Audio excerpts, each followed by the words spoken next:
Welcome, friends, to the Here I Go Again podcast, where we discuss life, faith, politics, and a whole lot more. I'm your host, Rob Standridge, and I'm glad you're joining us today. So with that, here we go.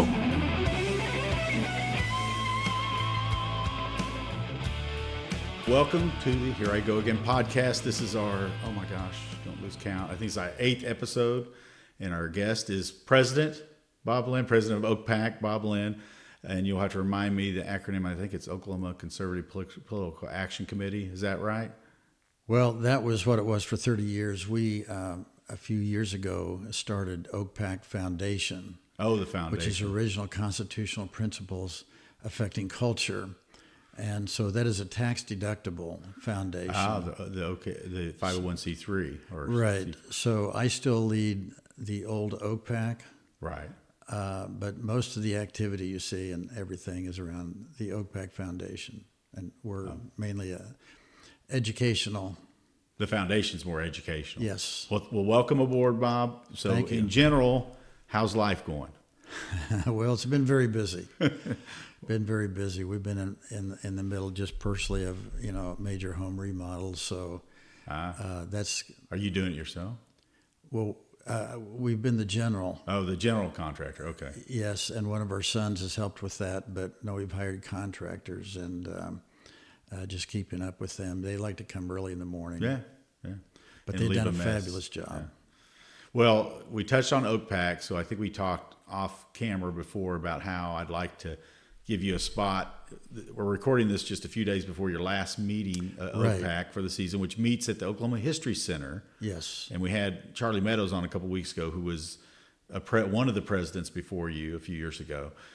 So before we get deep into OACPAC, why don't you tell our listeners, our viewers, about what I got a teaser on, which looks like an awesome meeting coming up Wednesday. So if you could tell us a little bit about that meeting, what's planned for it. Well, it is. Many of our meetings turn out to be really exciting. Oh, yeah, for sure.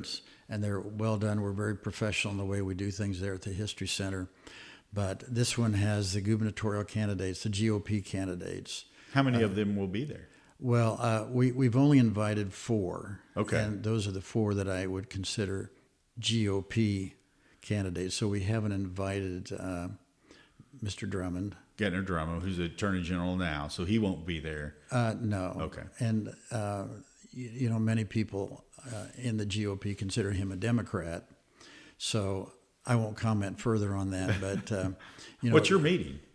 Yeah, represented there will be Charles McCall. Okay, so you have Charles McCall, Chip Keating, Mike Mazie, who's a friend of mine. I'm not here to endorse anybody. I served a lot of years with Mike Mazie. He's a great guy. Chip Keating's a great guy, and your 4th would be Jake Merrick, I assume. Jake Merrick. Okay, so 4 superstars of GOP politics are going to be there. Right. Are they all speaking, debating, fighting, wrestling? What are you going to have them do?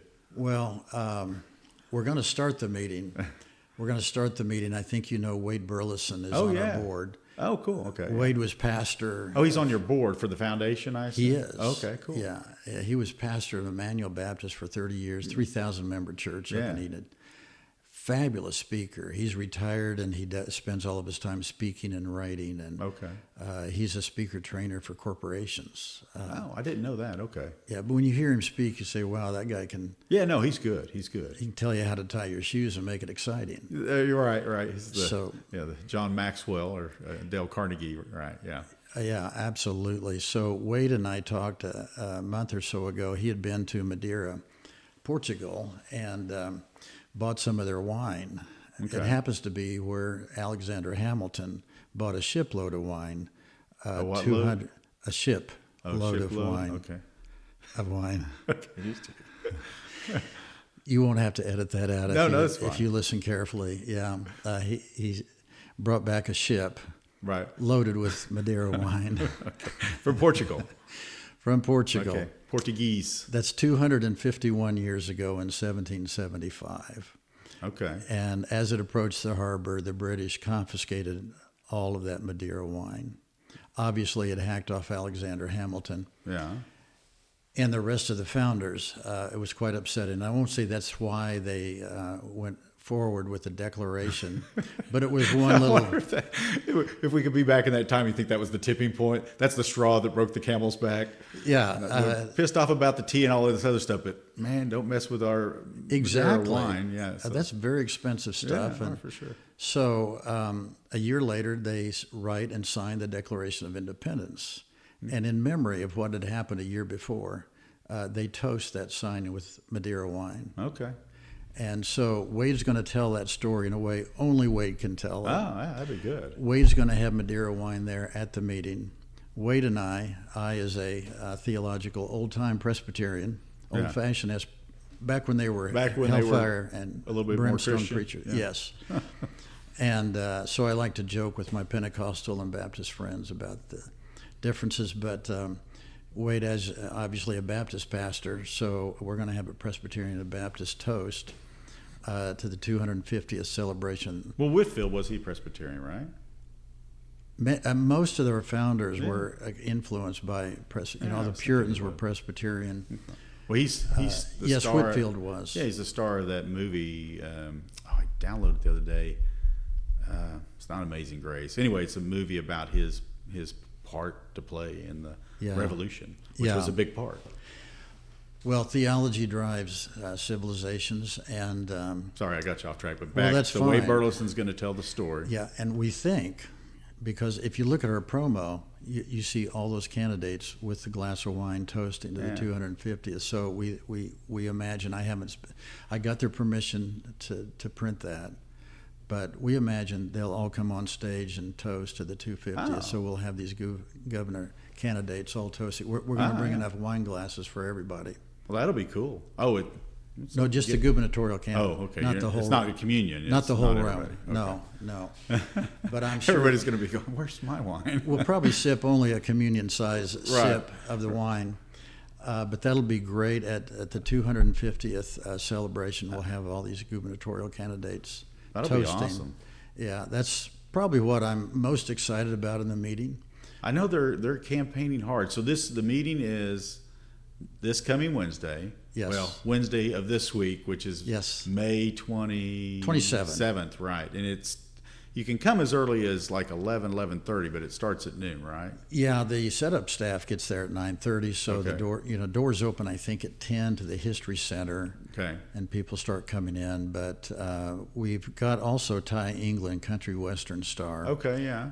Who's there, and he's been there with us before. Just fabulous voice. So he's going to sing while he's going to sing. Oh, He'll okay, start cool. singing at 11:45. Oh, cool. Wow, sing some of his cool. cool stuff, Yeah. and he's going to help us sing "God Bless America." And we're going to end the meeting. Former U.S. Attorney General John Ashcroft was one of our speakers this year. Actually, it was last year. Yeah, I was there for that. General Ashcroft is awesome. Yeah. Phenomenal guy. And I think you followed up that speaking. I think you went and visited him or something. We flew in Missouri, right? We did. One of our members flew us out, Senator Jed and I, and we flew out to meet with him. And well, he knows all kinds of people. But what I loved everything about that meeting. Incredible sense of humor. Yeah. But he ended the meeting. He also sings and plays the piano. So we had the grand piano. There's a grand piano in the room. We had it right up front. We had our piano player on it. And so he's leading us to close the meeting in this little light of mine. I'm going to let it shine. Something we all learned in Sunday school. Right. Yeah. And so as he's leading us, we're playing the piano. Everybody's singing that. He jumps off the stage and starts tinkling the piano in the upper keys and jazzing it up. It was quite a show. Yeah. But we're going to sing that again with Ty England. Okay. To close our meeting. And is John going to be there? John Ashcroft? No, John won't be here. Oh, okay. I mean, I could call and ask him. Yeah. He would buzz down. Well, what he told us last time, we had to fly him in. We flew and got him. Okay. He says, I don't really want to drive. I can, but I'd rather not. That's a good drive, probably. It's a good drive, and it's a quick flight. Yeah. For sure. We flew right into the airport, and it was quick picking him up, and he's delightful to talk to. Well, that sounds like it's going to be a great meeting. During session, you guys meet every week or every other week during session. Well, right? we were, and that was Doug Pithaw. Doug is an activist from Enid, Oklahoma, on our board, and Doug was really wanting to get under the skin of our legislators and make sure they know, hey, Yeah. we're here. Yeah, yeah. And we do get a lot of them that come. We have started last year. I needed a sabbatical, so I proposed. That's because you have to deal with Shane Jett all the time. I'm Exactly. sure. Right. I thought so. Yeah. He's a headache. I mean, never answers his phone, but he's still a headache. You know. Yeah. Yeah. Yeah. Shane Jett is a very close friend, and so I told the board. I proposed. I said, I don't get paid. My income comes from other Really? sources. Oh, the listeners and viewers would be surprised that you're not rolling in it up there. So that's no PAC money, no lobbyist money, just Bob's volunteering to help with the cause. Yeah, we have income from other sources, and I would love to get paid, but we're not rich enough. We're not a multi-million-dollar PAC, and then I might feel more comfortable taking a salary. I certainly put the work in. Oh, absolutely. So when did you? I remember the tumultuous time when you kind of took over, right? Because OakPac and Charlie Meadows and I touched on this when he was here. I mean, there might have been embers. I mean, there wasn't much there. And so when was that? I'm trying to remember. It was like right around COVID or right before COVID? It was before COVID. Okay. Like a couple of years or? It's been 6 or 7 years. 6 or 7. My son will like that. I'll say 6 or 7. Yeah. So, do you know that's what kids are saying all the time? I don't know why. Do you know why? I don't know why. No, I have no idea. You weren't joking. No, I wasn't joking. It's 6 or 7. It's 6 or 7. 6 or 7. Gotcha. 6, 7. 6. They usually say 6, 7. 6, 7. My guess is coming this September it'll be 7. But 7. Okay. That would be my guess. Yeah, 6. 7.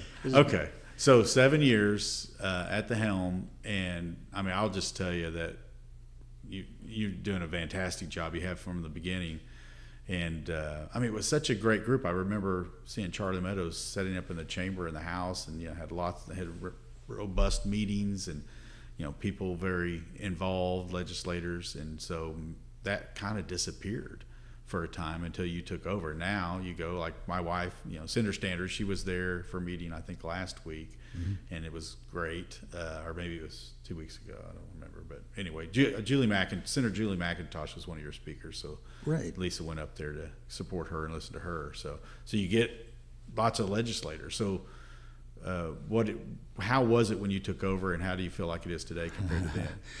Well, without throwing anybody totally under the bus. Yeah, it had declined, and the person between me and Charlie wanted to shut it down. Oh, just stop it. Stop it. Oh, okay. I didn't know that part. Yeah, we were in a phone conversation. He wanted to turn it into a Bible study, or a church, which with that, I had no interest in that. And then 2 members approached me and asked if I'd take over as president. And my wife said, absolutely not. Okay, yeah. But Dr. Got her blessing right away. Yeah. Dr. P. Andrew Sandlin, who had spoken to OakPac, and he and I had become friends. He's a scholarly man leading a Center for Cultural Leadership.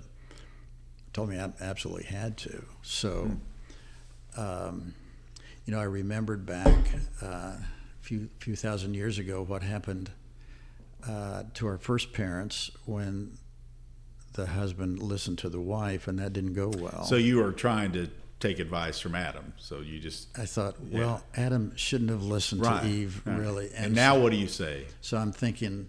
Maybe Eve was right. I'm thinking I'm going to listen to Dr. Sandlin. No, Jane now, I mean, she used to not go to OakPac. Yeah, I think I remember that. At the beginning, she didn't go that much, and now she goes all the time. The last few meetings I've been to, she's been there. Yeah, well, we met in not attractive places. Right. True that. Yeah. And kind of small sometimes, yeah.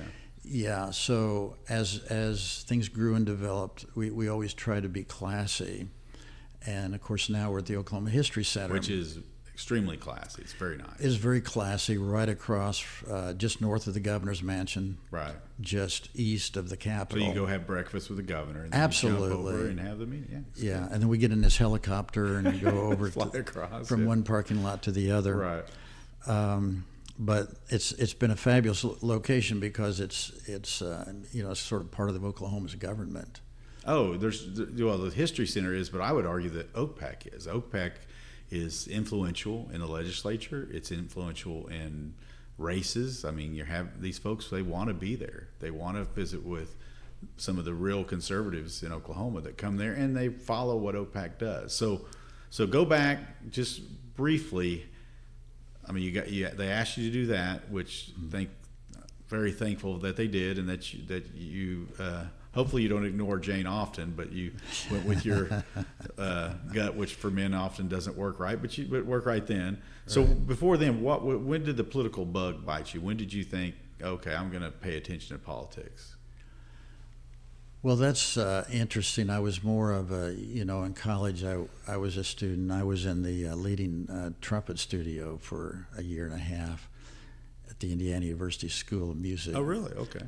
Yeah, and you might remember Indiana University used to have a basketball team, Bobby Knight, and I wound up getting my degree in math and physics. So you threw a trumpet instead of a chair. Well, yeah, I did. Take that. I took a lot of philosophy and did well. Actually, I thought, hey, that might, because I was at the top of my class in philosophy, even the most difficult classes, and I thought, well, that maybe I might be better in that than math and physics, and took a lot of Russian literature. I'd always been interested. As a kid, I read Dostoevsky and was impressed out of my mind with Dostoevsky, so that was in high school. But in terms of politics, as you know, I went on the staff with Campus Crusade for Christ, and I was involved with them for 10 years. So the political bug, I don't know when that hit, but I'm a Bible student, and I read a lot of theology, and I think about things, but I actually read my Bible. And unlike most of the church, regrettably to say, most of the church reads a section of the Bible that was written over a period of about 50 years, ignoring the huge section that was written over a period of 1,500 years. Well, and they only read the Cliff Notes for the short part either. They don't read, because it's got some pretty tough stuff in there as well. But we don't want to touch that. So exactly. So when you start from the beginning reading your Bible, which is the only way to get an architectural structure of what God is thinking. Yeah, I agree with that. What is God thinking about? Well, let's see what. And what does he expect of us? Yeah, what was he thinking about in Genesis chapter 1? Right. What was on his mind? And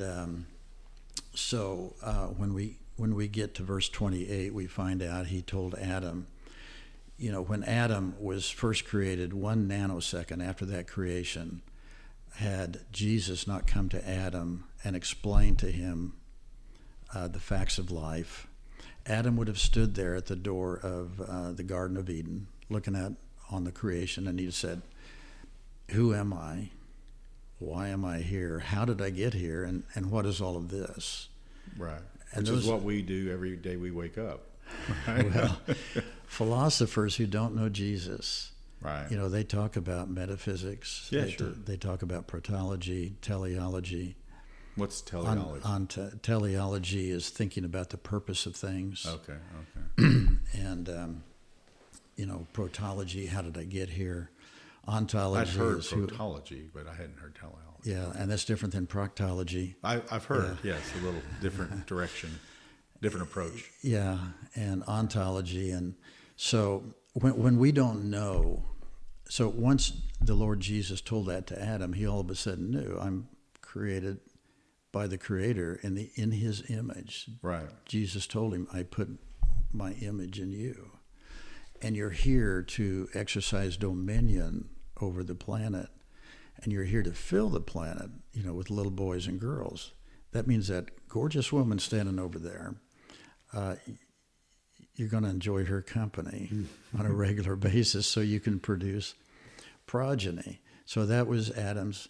And if we don't understand that fundamental starting point, we have no hope of understanding the rest of the scriptures throughout the Old Testament, and no hope to understand the New.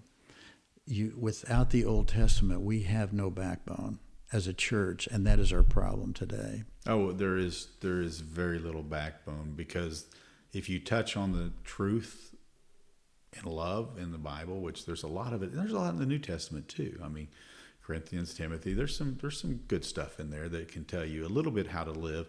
I mean, I think for me, my Christian faith is very simple. I believe the Bible is written on our hearts, and yes, read the Bible. It reinforces what you already know, but you know that we're here to have dominion. You know that boys are boys and girls are girls. You know that, being mean to somebody's not right, or killing somebody. I mean, all of these things we know, and they're written. You know that some stupid, underperforming male athlete shouldn't be over there beating the crap out of some little girl. I mean, anybody knows that's not right, but yet people are so averse to there being a higher power that they go out of their way, I think, to condemn everything that they know is right. I don't. That's a part of today's culture that escapes me sometimes. I mean, I can understand, lying and cheating to, for the almighty dollar. I mean, that humans have done that since the beginning of time. But it's today's world, it almost seems like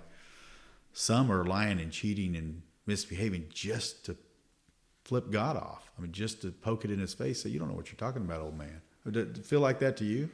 Well, absolutely. And, I was listening to a gentleman, I cannot remember his name. He's a PhD, just left Cambridge. He was tenured at Cambridge.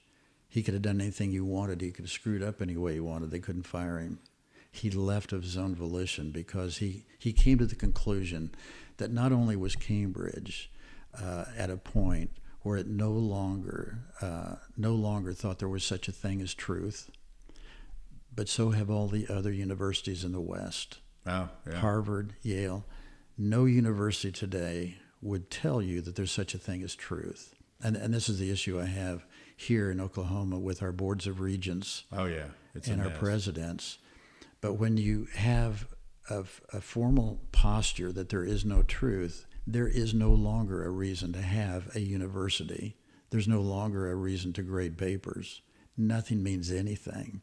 Yeah, because there is no truth. Yeah, this recent event at OU with the Turning Point USA kid, and how she dared share her faith, or just a tiny bit of her faith, in a paper she wrote, and essentially they threw her to the wolves. And to this day, I think they've never done anything to make that right.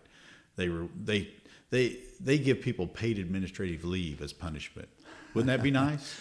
Well, that was. I'll take some paid. Let me misbehave. Get some paid administrative leave, because they can find him another job. They'll put him somewhere else, guaranteed. And so, yeah, it's crazy. Yeah, that was Samantha Fulneck. Yeah, and so I got in touch with Samantha soon after that happened, and she spoke at our meeting. Yeah, I remember that. Yeah, and we actually had news media from all over Oklahoma there. Fundamentally, they wanted to interview Samantha, which they did after the meeting. Yeah, and she did so incredibly well. Yeah, for sure. And her paper, it wasn't Dostoevsky class writing, but it was college kid. Yeah, it was fine, and it wasn't a zero. It was not zero. There's no such thing. That's why I try to tell people that, liberal friends that would say, "Well, she didn't do a good paper." I said, "Fair enough. I don't know. I didn't read it, but you don't get a zero. There's no such thing. If you turn it in and turn it on time, there's not a professor on the planet that normally would give you a zero. They give you, a failing grade, maybe right. 50% or 60. They redline it all up and say you spelled this wrong, and then they don't write zero up there. Yeah, well, clearly that paper was reflective of all the other papers she'd written, and she's an A student, right. So she got A's on all of her papers. Right, but I'm just saying that even if you took the side that it wasn't a quality paper, right, you don't get a zero. That never happens. No, and that's typical of somebody in the homosexual LGBTQ movement. Right, because it's my way or the highway. You're wrong if you don't agree with me. That's the left's mantra. Yeah, and they're angry. They're angry people. Yeah, from the KKK to the racist judiciary decisions for 50 to 100 years. All of that was Democrat. Yes. Fighting the right for women to vote. Filibustering the Civil Rights Act. I mean, people say, well, those are Southern Democrats. No, those are Democrats. All of those are Democrats. And today, it's actually worse. Now they've discarded women because they got what they wanted out of women. So now it's these small victim class of men pretending to be women. That's their new victim class. And they've shucked women to the side in favor of that. But so going back to how you started in politics, so I thought I heard you were involved on a volunteer basis on an amazing Senate campaign back in 2012. I thought that's maybe what really got you started. I'm trying to remember. Was that Rob Standridge? Yeah, I'm thinking that was. You talked about Cambridge. What made me think about that is you mentioned Cambridge. Well, you live in a place called Cambridge, and you dominated. Not to get off in my campaign, but knocking doors for me. You got the whole neighborhood. There wasn't a sign for anybody but me in that entire neighborhood. You were high energy and you're a natural leader, and OakPack is just a good fit for you for sure. Well, I appreciate it. I think I may have done some things for Reagan prior to you, and of course, yeah, but that the two pales in comparison to the Standards campaign. I mean, Reagan, Schmegan, yeah, right. Well, two of you are very similar, of course. Thank you. I was trying to get there. Yeah. Finally, I got it out of you. Okay, very good, very good. Well, so talking about Crazy Norman, the University of Oklahoma, shift gears because. Lisa, Senator Standards would not be happy unless I got your thoughts on the insanity in Norman. I don't know if you saw what the governor did on the east side of town the other day. Maybe you didn't, but there was this cleaning up. Yeah, there's this huge encampment. Yeah. So of homeless people, people without jobs, unlike the 90% or 99% of people that go to work for a living every day. Right. So no jobs. They're camping in the field at this park over there where kids are supposed to be able to go. And the people that are pandering rent porta potties and put them out there, so I guess that they can pass environmentally. But they had dug tunnels out there. There were stabbings, machete attacks, whatever. Have you heard this, or is it not in the news? Right? No, I have heard some about a stabbing and a little bit. I don't keep up with that kind of local news, but I just know generally it goes on. I see them on the street corners, and it upsets me because I see them walk. They're very healthy people. Yeah, for the ones, so this, there's sometimes tough love is what's needed, and I'm not saying we all have empathy. We all have empathy. People will quote Christ and all of this, and I get that. We have empathy. We want to help people, but I'm telling you right now that if you're an able-bodied young person, especially a young man with no kids you're responsible for, you should be working. It's not healthy for you not to be working. For you to sit there in a tent and then go stand on a corner all day, that is not healthy. You will never.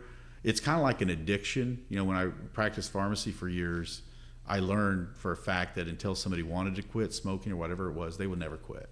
So until these people are forced to try to find their way back into society, it's never going to happen for them. And I feel for them. Why would you want somebody living in that filth from now on? Why would you want to push them just a little further so that they finally pick themselves up and get a job? Well, God is very, very clear. He has a clear statement on on those who don't have jobs and who beg. Yeah. He said, if you will not work, you will not eat. That is correct. That is correct. And that was so important on the mind of God that he put it in his eternal word. And that is how we should view the homeless. Sir, if you're not going to work, and asking me for money is not work. No, that's a con job. Correct. And we're all broken and fallen. None of us are perfect. Yes. But for the grace of God, go thee. So I understand all of that, but I also understand that I want that person that's covered in filth, that's got a pit bull sitting beside him to bite the next kid that walks by. I hope one day the drugs won't make it in the camp. Something happens. The weather, something happens to the point where I just can't do this anymore. And not to the point where he takes his life, of course, but the point at which he says, I've fallen so badly, now I got to pull myself back up. That's what we want and we pray for. Not for them to go out and be able to get another $100 on the corner. That's not what we're praying for at all. We shouldn't be. Well, it doesn't help when people give him the money. That's correct. It doesn't. It does not. If nobody gave money, they wouldn't be on the corner begging. Right. But so...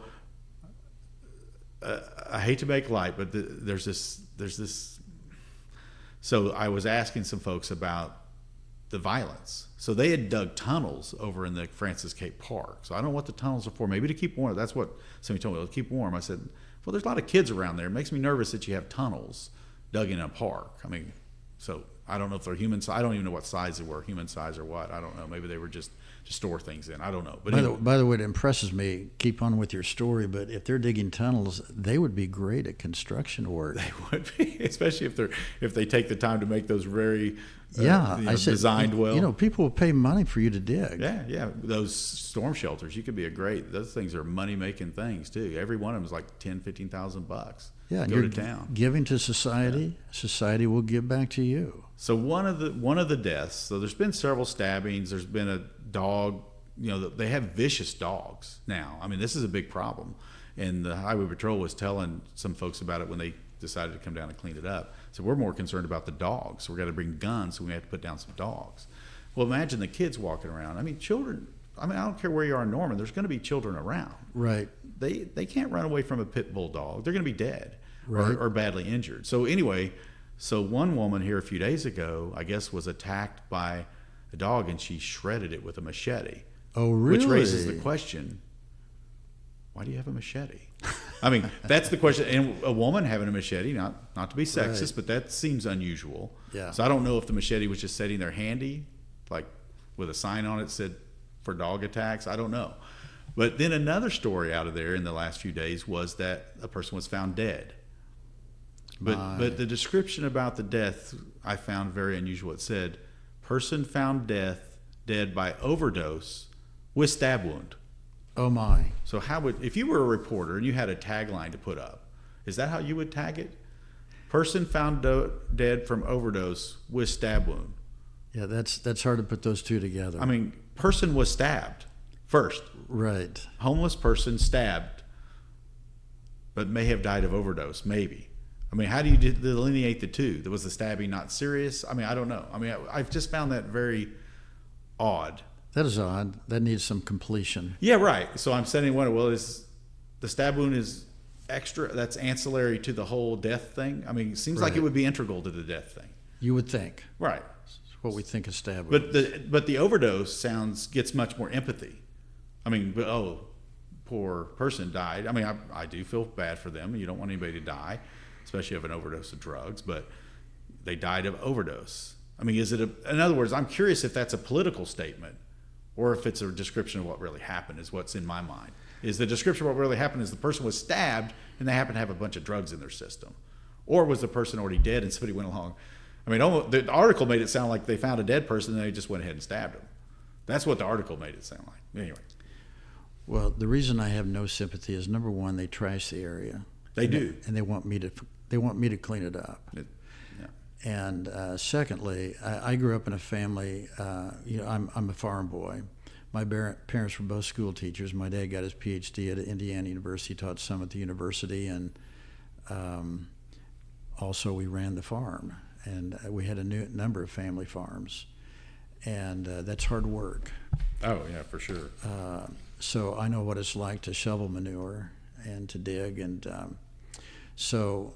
That's my background, and even developing what I do here for a living, I work my fanny off, and I know what it's like to work 30. I think my record was 36 hours straight with no sleep, constant work, to make ends meet. And so a guy like that's not going to have a lot of sympathy. That's right. For a guy who's obviously spry, he walks really well, swings his arms well, legs are working well. Who wants me to give him money? Not no, but heck no. Well, in the destruction and the safety, I think one thing that I don't understand, I understand empathy. I get it. Some people are just very soft-hearted. I'm not talking about bleeding heart liberals that are using it as a tool, but there are some people that, for whatever reason, maybe it's something in their past, are overly empathetic. I get that part, and I'm fine with that. But they seem to turn a blind eye to realize that many of these folks, not all of them, some of them are probably just down on their luck. And like My Man Godfrey, I don't know if you ever saw that old movie. Have you seen it now? I'm familiar with it. It's the guy from The Thin Man, William Powell. It's a great old movie, My Man Godfrey. And it's about a homeless guy. I've probably seen it. It's a really great movie. Yeah. It's black and white, so sorry. Yeah. But anyway, but some may be like that, like My Man Godfrey, where they're down on their luck and hopefully one day they'll peel themselves back up. But many of those folks are serious drug addicts looking for super meth, like Spencer Pratt is talking about in Los Angeles, the guy running for mayor, looking for super meth and fentanyl. They're not looking to get out of where they're at. They're looking for the drugs or whatever addiction they have to keep them there. There's sex trafficking going on there. There's obviously very dangerous dogs that only a machete, I guess, can put down. So why does empathy blind you to the safety issue for your fellow man? I mean, that should come first. I would think safety for my fellow man would come before the empathy for some of that many of them just refuse to work. Well, if they were my children, they would get no sympathy from me. Yeah, I would have a hard time with that. Yeah, my foot would have his butt would have a permanent imprint of my shoe. Yes. Yeah. If that was my brother, right, my close friend, right, I don't treat. I'd find him work. Actually, I'd go out of my way to find him work. Yeah, I wouldn't treat my brother, my friend, or my family that way. I wouldn't say, "Oh, you don't want to work? Well, here's some money." No, that's not treating people you help right. them find a job. You Yes. say, come to the house, shower up, and go get you a job. Absolutely. Right, yeah. Because I want you to have a good life. And that's what the church should be doing. And I think they Yes. probably do to some degree. I think we have some great churches in Norman that probably do some of that. In Salvation Army, there's groups, but when you get some of these NGOs, some of these nonprofits, I think it's, I don't know this for a fact, but I almost smell money. Like I almost think this is turning into a profiteering thing. I'm not sure about that, but that's what Spencer Pratt, he's throwing his name out there again. Hopefully he wins. But anyway, he seems to be implying that it's a money thing out there, that people are banking on these homeless people. That's pretty sad. Well, that's how a lot of things go politically. Oh, yeah. I almost always look for the money. I mean, the Wounded Warrior Project is an example. Those people are filthy rich. Oh, really? Okay. Yeah, I talked to Shane Jett. As you know, he's a Navy guy. Yeah. He says it's one of the biggest scams there is. But to me, the biggest scam, and this is what I complained to Shane about, is that the Wounded Warrior can even exist. If I were a United States congressman, I'd be embarrassed if I saw that commercial. Because what it tells you is that I, as a United States congressman, am not taking care of those I'm sending to war. Right.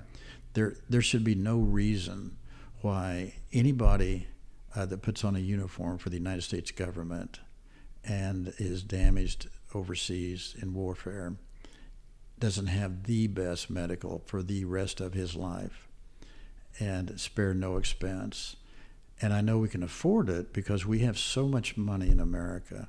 Yeah. We fund countries that don't even like us. Well, we spend money on just stupid yes. stuff. Well, talking about veterans, I'm an attorney now, Bob, and so my very first case ever as an attorney is to argue in front of the state Supreme Court next week about property tax. And in my process of learning about property tax, we do give 100%. We waive property tax completely for disabled veterans and their spouses.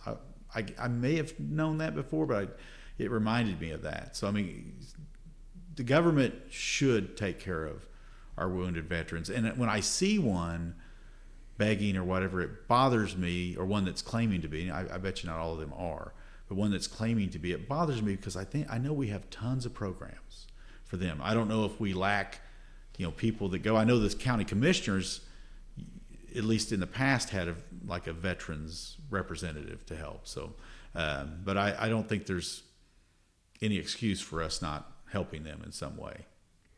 No, they should be paid first, taken best care of more than our U.S. congressman. Right. Oh yeah. Yeah. Who except for Josh Burkeen. Except Josh. No. For Josh. Well, Josh would be the first to give up everything he has for them, for sure. Yeah, a good man. Kevin is a good guy out of Tulsa, but in general, we are our next senator, Kevin Hearn. You're talking about Kevin Hearn. Oh yeah, he'll be the next U.S. senator. Yes, no question. He will be. Yeah.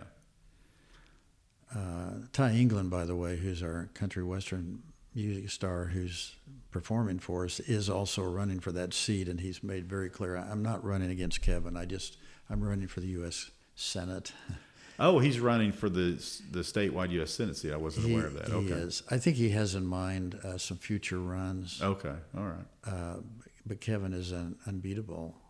Yeah, at this stage, yeah. Maybe Ty got in there before he realized maybe Kevin was going to jump in. Sometimes that happens. Well, Kevin was unbeatable before the endorsement, but when Donald Trump, who wins all 77 counties, endorses you, and you're already the leading candidate, that's a tough one tough to win that Oh seat. yeah. And Kevin Hart is very popular. So one thing I asked you about before, we talked about OPAC a little bit earlier. I asked you to see if you could think of your top 2 or 3 or 4 favorite, because you've had a ton of speakers over the years. The Standridges, of course, have spoke there, which I don't include us. I forgot to ask you that, but please leave us out. No, but in all seriousness, what is some really memorable, your favorite speakers or the favorite guests that you've had? Well, there have been times I've wondered if the anointing of God is just so powerful in the room we're in that, I've had people, it's not unusual at every meeting somebody says, wow, I thought we'd had the best meeting ever, but I think this is the best meeting ever. So we get those comments. But we've had a number of memorable people, and I mentioned John Ashcroft, and I could talk about him. She Van Fleet is probably close to my heart. Oh, okay. Now, who is that? I did not make that meeting. Yeah, She Van Fleet was a little girl when Mao was executing his revolution. Oh, that's right. Yeah, okay. And she was of an age, she could have been a Red Guard. She was that age, so she saw all of that revolution taking place. As a matter of fact, she did wind up, as the Red Guard did, being sent to an agricultural camp where she had to do some actually very nasty things. Okay. As part of her education. Oh. In lieu of going to college. So she was helped out of China by a Christian missionary who managed to get her out a long time ago. So she came to America, married, was employed, had children, and she was stunned as she saw what was going on in her school. And so she made a meeting in, now I can't think of the name, but I think it made national news. This school board made national news because it's so woke.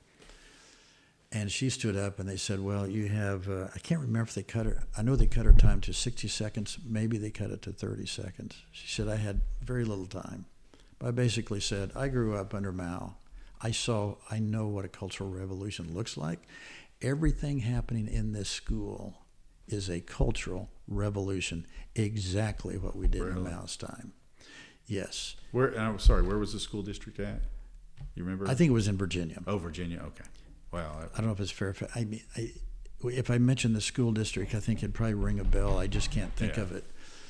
So she's written a book, Mao's America, and that was her first book, a fabulous book. Everybody should read Mao's America, but she just published a second book. Okay. Called Made in America. Okay. And it's about the Chinese Communist Party being made in America by Americans, by American presidents and congressmen. It's stunning. And in the book, she documents all of this. And she says Donald J. Trump is the only president who understands who China is. Yeah, China. Yeah, he is. He is. The only one. Yeah. So Reagan obviously saw the Russian threat. Right. But was oblivious to the China threat. Well, Russia was such center stage at that time, during those years. So I think Trump sees the globe.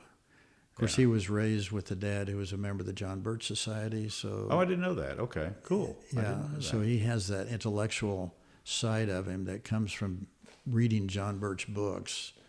Yeah. And the research that goes into those. You mentioned my interest in politics. Now that I mentioned the John Birch Society, I knew Garmin Kimmel, who was the founder of Kimray. Oh, okay, yeah. So when I was the campus director of Campus Crusade for Christ at OU, it was suggested I see Garmin Kimmel. Well, Garmin and Bill Bright, the founder of Campus Crusade, were very close friends. And so I remember going to see Garmin Kimmel at his house. Very, he could have afforded any house in Oklahoma City. So very modest home. And I'm sitting there in his home, and we're talking about one thing after another, and I'm trying to decide if he's a medical genius, a science genius, because he knows so much about everything. He was brilliant. And as I'm sitting there, he went to get something, and somebody came in, and I saw the guy walk through the door, and it's a guy who I'd seen on the front of Newsweek or Forbes, or a big banking guy. And so as Garmin was off somewhere, this guy was talking to me about Garmin, and he said, Garmin's brilliant. Yeah. I'm sure he had a lot of money in his bank too. Yeah, for sure. But Garmin was, he loved two things, Campus Crusade for Christ, and he loved the John Birch Society. So Garmin would tell me, stories about things he knows from the society and suggest books to read. So I read a number of books, and that was probably my first foray, was through Garmin Kimmel of Kimray, founder of Kimray. Okay. Into political ideas. And then, of course, I read, early on in my Christian life, I read Rushdoony. He wrote a 3-volume set, Institutes of Biblical Law. I found those absolutely fascinating. And, the church has these little things called little devotional books, Okay. Upper Room we used to have, and Our Daily Bread, little series. And those always frustrated me because they were so shallow. But when I read Rushdoony's Institutes of Biblical Law, I thought, wow, this is what people should be reading. Oh, okay. I've never read that. That's Yeah. And so Rushdoony, like Abraham Kuyper, knew one thing, that every square inch of the earth belongs to the Lord Jesus Christ and no one else. Absolutely, yeah. And that was big in Kuyper's life. It was big in John Calvin's life, and the Puritans, the Presbyterians. That's their concept. Jesus owns everything, everything, and so he permeates our businesses, our lives, our marriages, and he permeates our government. Our government should abide by his laws. Oh, there's no question. Yeah, I don't.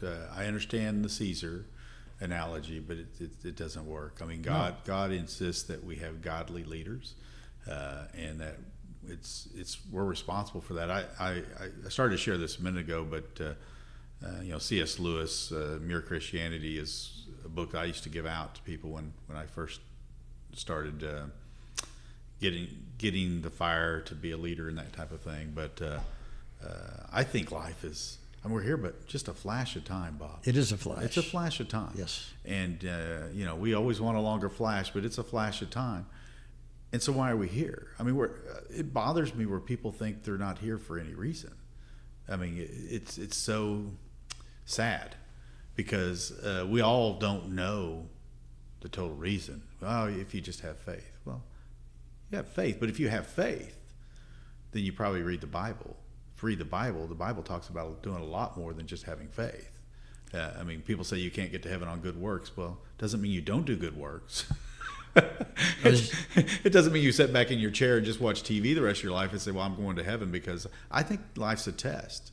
I think we're here for a reason, where God is looking at us saying, I don't think heaven's that crowded, I guess is what I'm saying, Bob. I really don't. Your faith is visible through your works. It is visible through your works. If you have faith, there'll be a lot of works. Absolutely, yeah. And people will know your faith through you, the way you speak, the way you deal with them. Yeah. And so, but I think for those simple Christian minds like mine out there, I think it's a test. I think it is literally that. You're studying for the ACT as you grow up and mature, and one day you're going to stand in front of Peter and you're going to say, if you get that far, he's probably going to say, well, how do you think you did? Well, Jesus' last words to the church was disciple nations. Yeah, disciple nations, right. What does that mean? Yeah, so we tend to read our Bibles through our own little lens. Right. But from the get-go, God spoke both to individuals, but he spoke to them also as members of a greater nation. So in Deuteronomy 10 and Deuteronomy 30, that's where God says, now circumcision is not just physical. What God wants is the circumcision of your heart. So that's individual. Right. That's Deuteronomy 10 and 30. But the book of Deuteronomy, chapter 1, begins with the sins of the nation. chapter 2 is the great conquest of the nation Right. Yeah. against Sihon's chapter 3, the great conquest against Og, which stood as testimonies when they took the promised land. Rahab, the harlot, said, "Here's how we all know that your God is the true God. It's because of what you did to Sihon and Og." That was trumpeted throughout the region, that Israel's God is the true God. But toward the end of Deuteronomy, and frankly, it's all through the scriptures, all through the Old Testament especially, God is interested. He loves nations. Okay. And in Deuteronomy, when he talks, he's talking to the nation of Israel, the people of God. They're also called the church. When you read the Hebrew, it often uses the word kahal, which is translated, the early Hebrew scholars about 100 years before Jesus translated all the Hebrew scriptures into Greek. And so when they came to that Hebrew word kahal, the assembly of God's people, they use the Greek word ecclesia, sometimes called ecclesia. So when you read the Septuagint Old Testament, you see that word ecclesia throughout the whole Old Testament. That's 70% of the time. The rest, if it's not ecclesia, it's synagogue. So the church is clearly referenced, and it's spoken to as a group. And so God spends his time discipling a nation. He's discipling Israel, a nation. And when the Lord Jesus came, his last words were to the church, "You disciple nations." Because Micah and Isaiah had both in Isaiah chapter 2, verses 2 and 3, said that there will be a time, this is casting a vision here, there will be a time when all the nations, all the people will come to the feet of Jesus, and they will say, let us study the word of God that we might be obedient to God. So this is the vision of all the nations in the world, not the nations as one conglomerate, but each individual nation. Right. So God loves nations, not bringing them together as the Tower of Babel, but not erasing boundaries, maintaining your national boundaries. All the nations coming to Christ. Micah is a carbon copy. Micah chapter 4 and the first two verses, or maybe it's 2 and 3. I think it's the first two verses of Micah 4. Identical carbon copies, like they had copy machines. But of course, Isaiah and Micah lived the same time together. And he repeats that. So that's the vision. But we all know the oldest scripture is Genesis chapter 12. God told Abraham, through you, I will bless all the nations of the world, all the families of the world. So it's always been about the nations. Yeah. It's about the church. It's about the nations. It's about, yes. It's about leaders. So our pulpit has made it about onesie-twosie individuals. They don't preach about nations. The Bible from Abraham on preached about nations. Wow. God's sermons are fundamentally, his sermons are to nations. He's discipling nations. So we have to learn how to live together under his law and know how to treat each other and honor him in our society. But as this guy who left Cambridge for, I think he's in Georgia, USA, I just can't remember the name of the university, but he said, the universities worldwide have lost truth. Oh, there's no question. There's no question. And until that is recovered, we have no hope. That's why in my newsletters, hopefully all your listeners get the Oak Pack Foundation newsletter. Well, if they don't, where to sign up for it? How do you sign up for it? Well, you go to Oak Pack Foundation, OCPAC Foundation.org, okay. And you can sign up for the newsletter. Okay. But I've been hammering the gubernatorial candidates, and I'm fairly close to those four I mentioned, Chip and Charles and Mike, and so I've been hammering them a little bit in the newsletter. 100%, I've been hammering them, saying we need a governor somewhere in some state of the union who will take seriously his job to appoint regents Oh, yeah. who understand what it means to have a university. And it starts with the idea that there's truth, because if there is no truth, there is no purpose for a university. You have nothing to teach. There's no purpose for a grade system. You have nothing to evaluate performance because there is no truth. Well, it's our universities, such as our own here, has turned into nothing but a factory for indoctrination. And I told you off the air about my daughter getting the email about abortion training.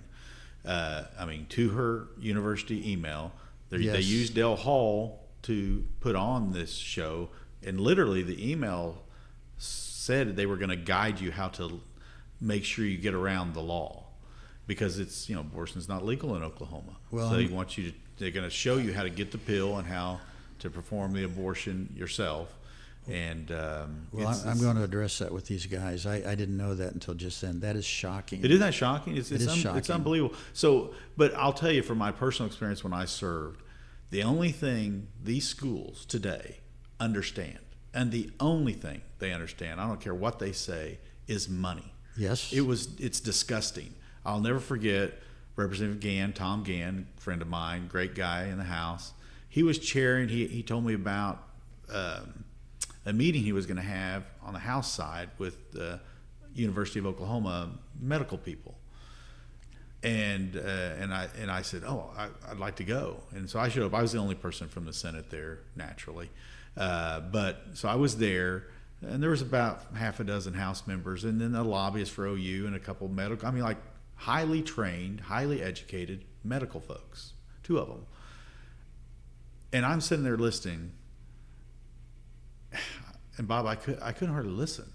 They were talking about, they were bragging almost about where they only did waist-up surgeries on girls.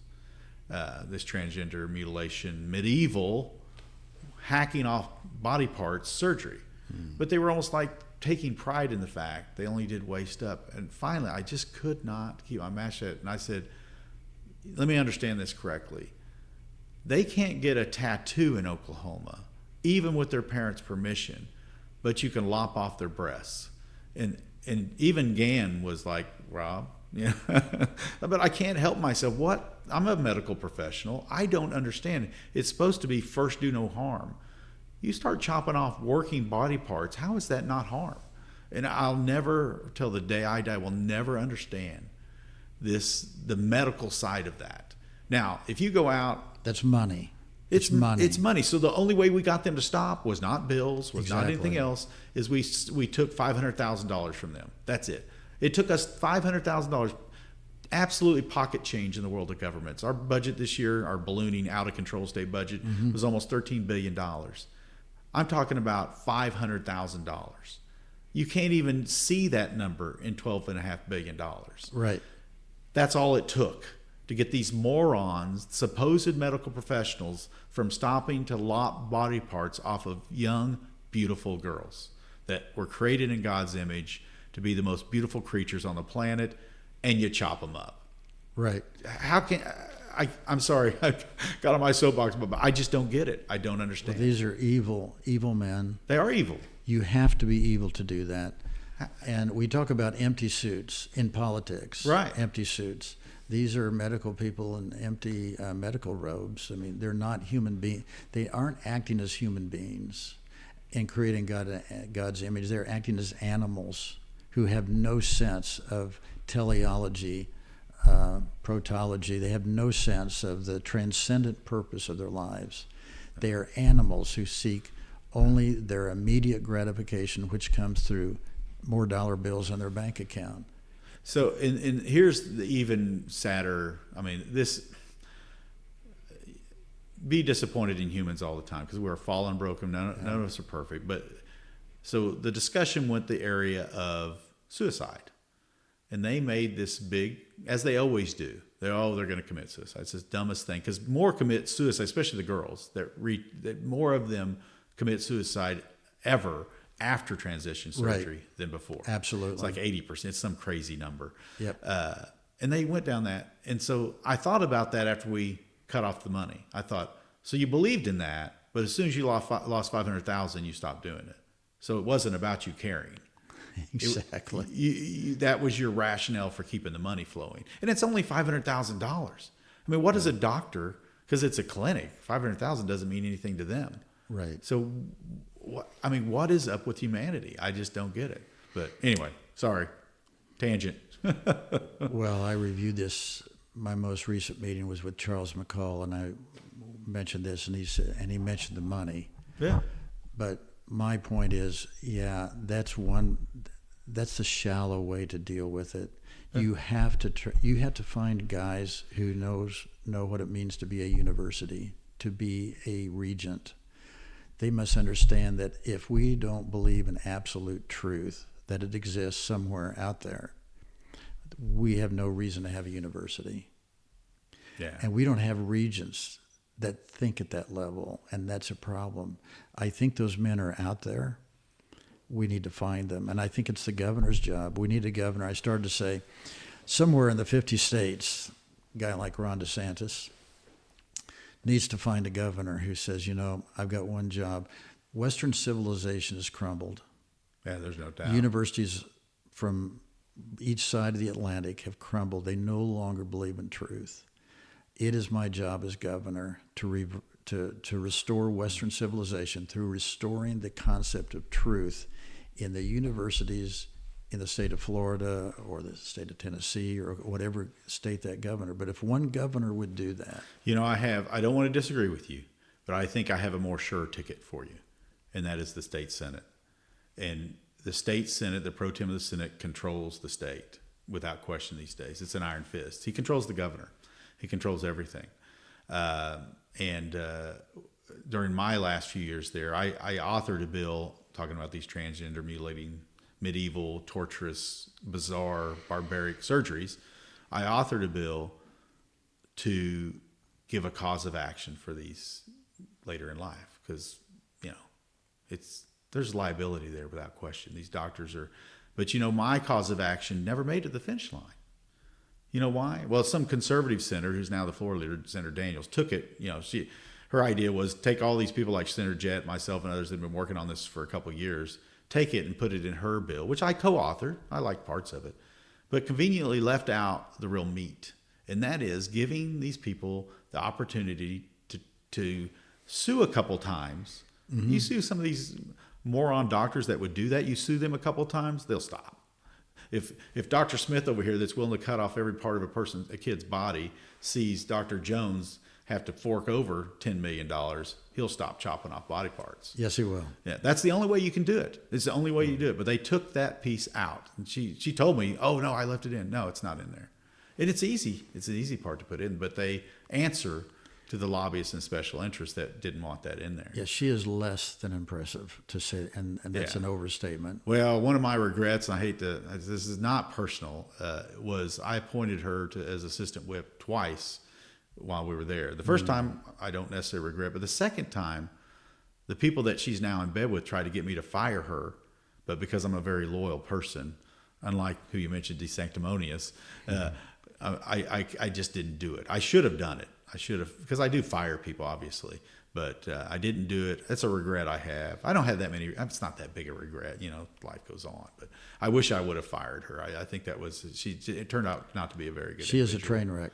She's not a very good person. She kills all the conservative people's bills. I saw Senator Coleman saw a video come on social media where he's yelling and screaming about the Freedom Caucus. You know what he had the nerve to say? And I want to get to that, but he said, well, the pro tem let them speak. And I'm like, what the hell are you talking about? Did he let them eat cake too? I mean, what the hell? They're there just so they had the honor and privilege to be able to speak? Thank you, Massa. Thank you, Massa. Let them use the restroom? I don't know. He didn't say they could use the bathroom, just speak. So probably he pissed their pants while they were speaking because he wouldn't let them piss. But sorry. But okay, so I want to touch back on Israel before I want to talk about the Senate and some races going around the state. But you mentioned Israel. I've got a guest coming on this week who's an Iranian hero, so to speak. She's just a superstar. She's in with the movement, trying to bring freedom to Iran. So you mentioned Trump. who may go down as the best president in history. He may. I mean, 50 years from now, he may. He's fabulous. Unbelievable energy. And I kind of call him the Seinfeld of presidents. Did you ever watch Seinfeld? A little bit. So the reason I say it is not because of humor. He is funny, but the reason I say it is he can seem like he can do 50 things at one time. And what was amazing about the Seinfeld shows, the reason Lisa and I liked them so much, is you watch one episode and it goes down like 10 paths. So Okay. you're watching, like, that's what's so brilliant about Larry David and Seinfeld is they created these shows that, man, they'd be going and somehow they met at the end. And that's kind of how I see him. Venezuela, Cuba, Greenland, all these, Russia, Ukraine. And for him, it doesn't seem like anything. Most presidents are stressing about one thing their whole term.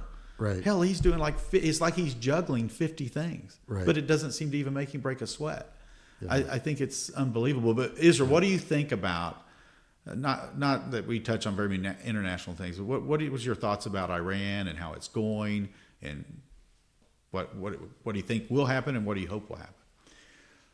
Well, I'm not as familiar. You mentioned Israel. I will comment on Israel, and only because Christians have, for the past 100 or 200 years since the advent of what's called dispensationalism, have confused the political state of Israel, which he didn't start 200 years ago, but they have confused that with the people of God in the Old Testament. And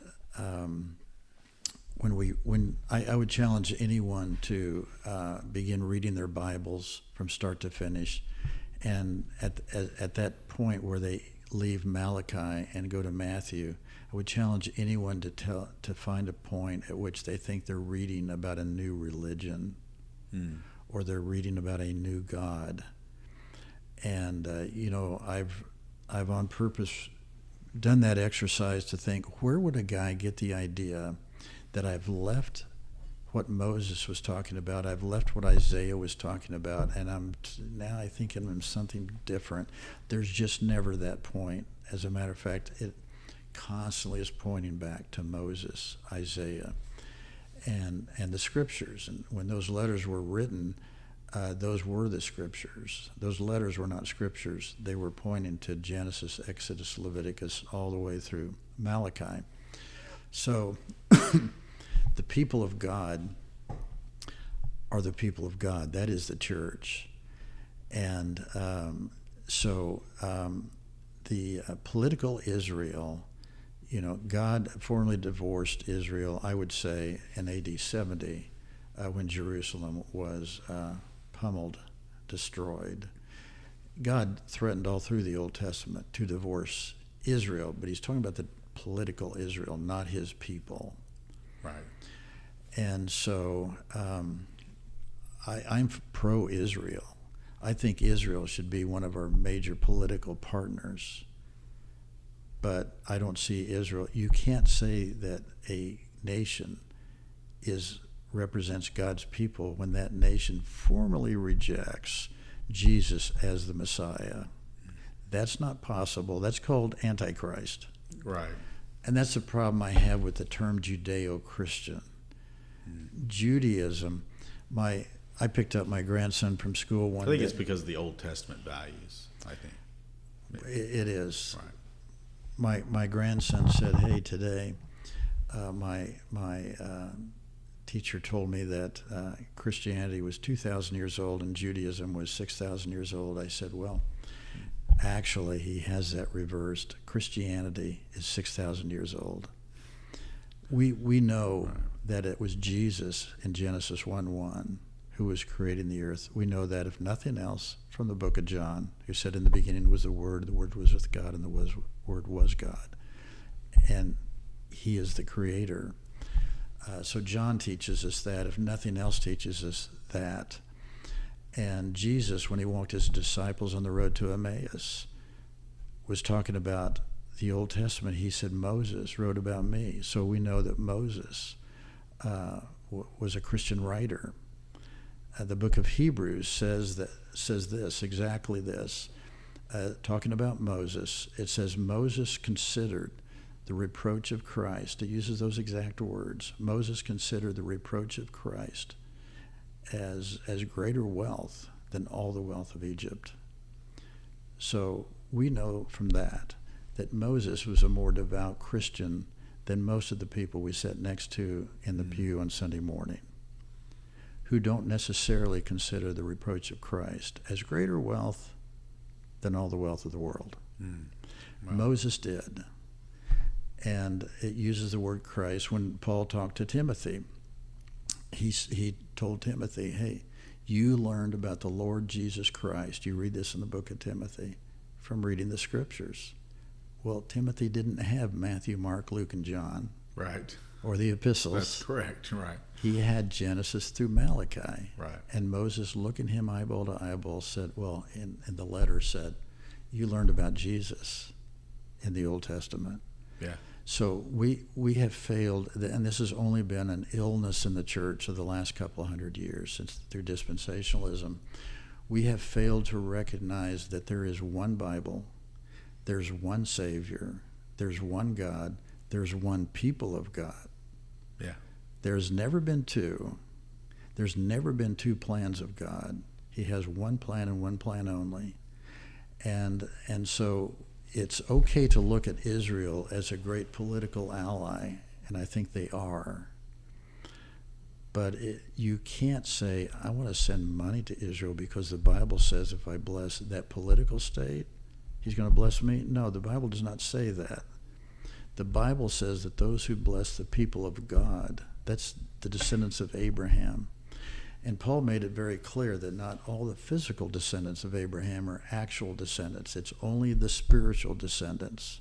He makes that clear in Romans 4 and on through Romans and in the book of Galatians. Makes that very clear that if you're not a descendant of Abraham, you're not a Christian. Well, I noticed that a lot of Jews today, seems like to me, seem like they've drifted way left. And I don't mean, not just big government and all of that, but left away from the godly principles in the Old Testament, in their own quote Bible. That that's another one of those things that I have a hard time comprehending. It's kind of like Catholic, churches. You go there, they're supposed to be the most pro-life people on the planet, but they vote, it seems like, in a large number for people that are pro-abortion. They vote a lot of Democrat, and so the whole thing is very disconnected. Maybe it's because our country is so huge, so many millions of people. But so the Iranian conflict, we can move on. But so back to America. Okay. America. So like I said, governor, absolutely hold his feet to the fire, her feet to the fire, whoever it is. We don't have any female candidates, but yes, I agree with you. But until you have a conservative legislature, and the tail that wags that dog is the Senate, along with its leadership. Until you have that, I think it's gonna, I think senators or representatives still can do some things. I mean, you can do things despite leadership. In fact, I was so proud of the Senate, the conservatives in the Senate here recently, when they actually brought up no-brainer bills, and then got shot down. Because they're only allowed to speak, they're not allowed to do bills.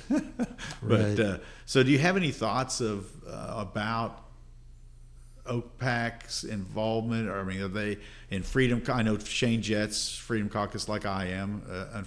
Sadly for me, we set it up as I was leaving, so right. I'm very jealous. But thoughts about the Freedom Caucus? Thoughts about mainly the Senate? I just don't follow the House very much, and the chances of getting a conservative Senate. Well, again, speaking in theological or spiritual terms, the election of Dusty Devers, that was humanly impossible. Yeah. He had the governor, he had all kinds of people running against him. The governor was for somebody else. Everybody was weighing in on somebody else. Dusty is the godly, and I don't know those other candidates, but I do know Dusty. He's an unusually godly, Bible-based guy. Yeah, he's good. And he does have a couple of opponents. I sure hope and pray that he prevails. But his win in that race was divine, supernatural. And nobody predicted. In fact, they thought the Democrat would beat him once he won the primary. Right. And it wouldn't surprise me if some of our Republicans would have been for the Democrat. They did. In fact, his predecessor endorsed the Democrat, if I remember correctly. So Dusty won, and in my book I asked, why did he win? Because God put him there. And then I think it was that year, maybe the next year, Shane Jett. I think Dusty opened floodgates. There were other miraculous events. One was McCourtney getting defeated. Right, yeah. That was amazing, and Chip Keating had a lot to do with that, yes. as well as I appreciate Chip's work there for sure. Yeah, as well as a groundswell. Well, we had another moderate senator, Jessica Garvin, that was beat by Kendall Sacchieri, who's a superstar. She is a superstar. So we have. I always like to mention this when I have a podcast with somebody local politics, because there's a group of those conservative senators that came in that I call the Fab Five. You should have them. I think I might have mentioned this. You should have them there, but they are amazing. All five of them. They're good friends. They're extremely conservative. I think most, if not all of them, got 100% on their conservative index, and that's, Kendall Sacchieri, Lisa Standridge, who's the biggest superstar of them all. But anyway, Brian Guthrie, Randy Grellner, and Julie McIntosh. And I think you had Brian and Julie on last time you had. And they're phenomenal. We've had Grellner. Yeah. Grellner's fabulous. I talked to some candidates running for Senate this cycle. In fact, I remember this one distinct conversation with one of them. And it was a female, and she was asking me what I thought about who else could run for Senate leadership. She was, pretty much all these people, if they win, would never vote for the current leadership. It's not just because, Lonnie's going to think I'm throwing stones. It's not just him. Lonnie should have stones thrown at him. But I mean, it's everybody he's appointed. They're thugs. They kill these people. They enjoy persecuting and punishing conservative people, and good Christian people. I'll never understand that. It's what Treat did. I'll never, for the life of me, ever understand that. But anyway, they'll pay a price. I think so. I think a lot of things these people do. Peter's going to wonder, if the test was passed, and I'm going to say no. I'm going to give Peter a hint. No, it wasn't. Close the gate. Anyway, no, that's not for me to say. But anyway, I just very disappointed in these humans. But he was asking me about this. He said, well, what about this person or that person? Well, what if David Bullard didn't run? I go, those are good questions. I said, you know what? You could, and she mentioned Kendall's name, and I think she mentioned Lisa's name and Guthrie's name. And so I said, you know what? I could put all five of those names in a hat, those Fab Five that I just mentioned. And I could pull a name out of there, and any one of those five, and there may be others too. I don't want to throw anybody else under the bus. Those five are such amazing, great individuals. If I were serving, I would be tickled beyond belief if any one of the five became pro tem. They're all good Christian people. They're all fair and honest. The things that you would want in a leader in the real world. Right. And so and so I'm hoping that. So you have that, and then the Freedom Caucus, which, by the way, is just another caucus. Guess how many caucuses are in the Senate? I have no idea. Oh, there's probably 20. Okay. There's a rural caucus. The rural caucus actually has a chair at the leadership table. And these leaders are talking about the Freedom Caucus as it's not allowed to have other caucuses. There's a diabetes caucus, there's a female caucus, a black caucus, a Irish caucus, there's an aviation caucus. Wow. Yeah, well, and I bet the U.S. House and Senate have probably 1,000 if we have 20 or 30. And it's each one of them have their own areas that they focus on. The Freedom Caucus is about freedom. Freedom Caucus is about focusing on legislation that reduce the size of government, reduce taxes, go against bad social policy or promote good social policy. It's a very simple concept. And because these are conservative, good Christian people, because some of these people are not good people, they seem to get enjoyment out of persecuting these folks. Well, they reveal the evil within their hearts. And first of all, let me say, Molly Boren, a Democrat from Norman. Mary Boren. Or Mary Boren. I'm sorry, I'm confusing her with Molly Boren. Oh, yeah. Okay, no, Mary Boren. The senator's one. Yeah, so Mary Boren made the statement as a Democrat. She said, frankly, if the Freedom Caucus, she was talking about the Freedom Caucus, were in charge of the Senate, probably it would be a lot more fair about how the bills would be heard. Oh, without question. Yeah, without question. Yeah. I mean, the thing is when I was chair, I chaired multiple committees my first 6-8 years until Treat really started this iron fist garbage. So, and he started it with, and I've said this on these podcasts several times, that punishing the hell out of Nathan Dahm, one of the best men I've ever met in my entire life. Yes. And to enjoy punishing somebody like that, that's got to leave a dark scar on your heart. It really does. I mean, I can defend myself, but I think I'm a very good person, but it sounds self-serving to say, well, he punished me or whatever. And he did. He enjoyed that too. But when you look at Nathan Dahm, I mean, he's a pretty pure guy. Great guy. Yeah, he's not perfect. He would ask me advice on stuff, and I'd say no, and he'd do it anyway. But that's okay. He's a great guy, good man, good intentions, and Treat just enjoyed punishing. So that's how it is now. But my first 6-8 years, I chaired multiple committees. I chaired a committee when I first came in. I vice chaired one.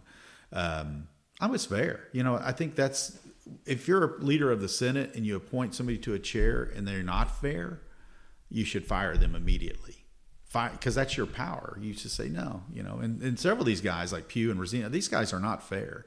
They hear stupid bills, and Bill Coleman said, we let them speak. Well, it's like 12 or 13 freshmen came in. You took the 5 or 6 that voted for Lonnie, and you give them their stupid request bills. I mean, some of these bills are just so asinine and stupid. Like they're going to go back to their district and earn brownie points for passing a bill that says nurses can have to work 2 more hours a week or whatever their stupid request bills are. Lobbyists, it's fine to run those, but they're essentially meaningless to voters.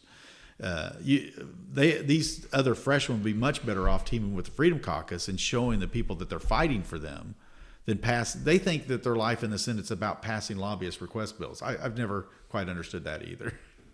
No, that's offensive. Yeah, I mean, are you calling Senator Standard and say, well, did you get that optometrist bill through, or the OSMA bill, or the roofers bill, or whatever? No, you're not. Yeah, I got that from Cowboy Stevens. Is another guy I was so glad got beat here recently. Yeah, Cowboy. I remember Cowboy. On a personal level, listen, here's what I like to make the distinction at the Capitol. There's bad people there. There's good people there. Most of the people are good people, actually. It sounds like we're talking here like most of these are bad. No. The bad seem to control things. Right. But Blake Stevens not a bad person. He's just not a good senator. No, he's a fun guy to be around. He's a nice guy. He had that mechanical horse in his office. Right. Nice guy, but not a senator. No. And I remember he was walking in the Capitol with Governor Stitt, and I called him that morning. And he said, well, I know why you're calling. And it was about Shane Jett's bill to take money away from the Superintendent League that they could use to train board members on how to be good puppy dogs in superintendent board meetings, And I said, Bob, I can't vote yes for that. And he said, because I got to vote with my district. Well, I couldn't harass him because he was walking in with Kevin, with the governor, and I didn't want to embarrass him. But I've wanted to ask him since. I said, now, Cowboy or Blake, could you tell me about one of those soccer moms that you represent in your district that just absolutely wanted to make sure that the superintendents got their money so that they could train board members on how to be good board members and obey the superintendents? Yeah, well, probably wouldn't have been one soccer mom or one anybody else. And it was a little offensive that he would think I didn't know when he said my district. I didn't know he was talking about, I'm voting with my superintendent. My superintendent is telling me how to vote. Well, maybe a lot of times, not to overly pick on one guy, a lot of times it's not even that. A lot of times it's just a lobbyist for the superintendent, because the superintendents are busy, the ones in your district. I mean, I had a good relationship with mine, so he would text me and call my big one, at Norman. I had a great relationship with him. We did not agree on policy, but I always think open door, but I never got a text from him thinking that I'm going to go against my principles because one gentleman says to go the other way. But usually there's not that much interaction. Usually it's COSA or one of these groups, lobbying groups. They're the ones that's telling Blake and other people, you got to vote on this. And the lobbyists, they probably went out to dinner with the lobbyists. Yeah. People that shouldn't be in the Senate. But it's really not his quote unquote district. No, it's not. It's not. It's not Even if your it was a district. superintendent, it's not. That's No. one person. And you're right, it was probably COSA, but Yeah. it was anybody but your district. Correct. That's correct. Right. People who voted you into office, that's not who you're listening to. Yeah. That's one thing I have. I do like the pledge that these candidates are making about the PAC money and all of that. I do like it. A part of me likes that.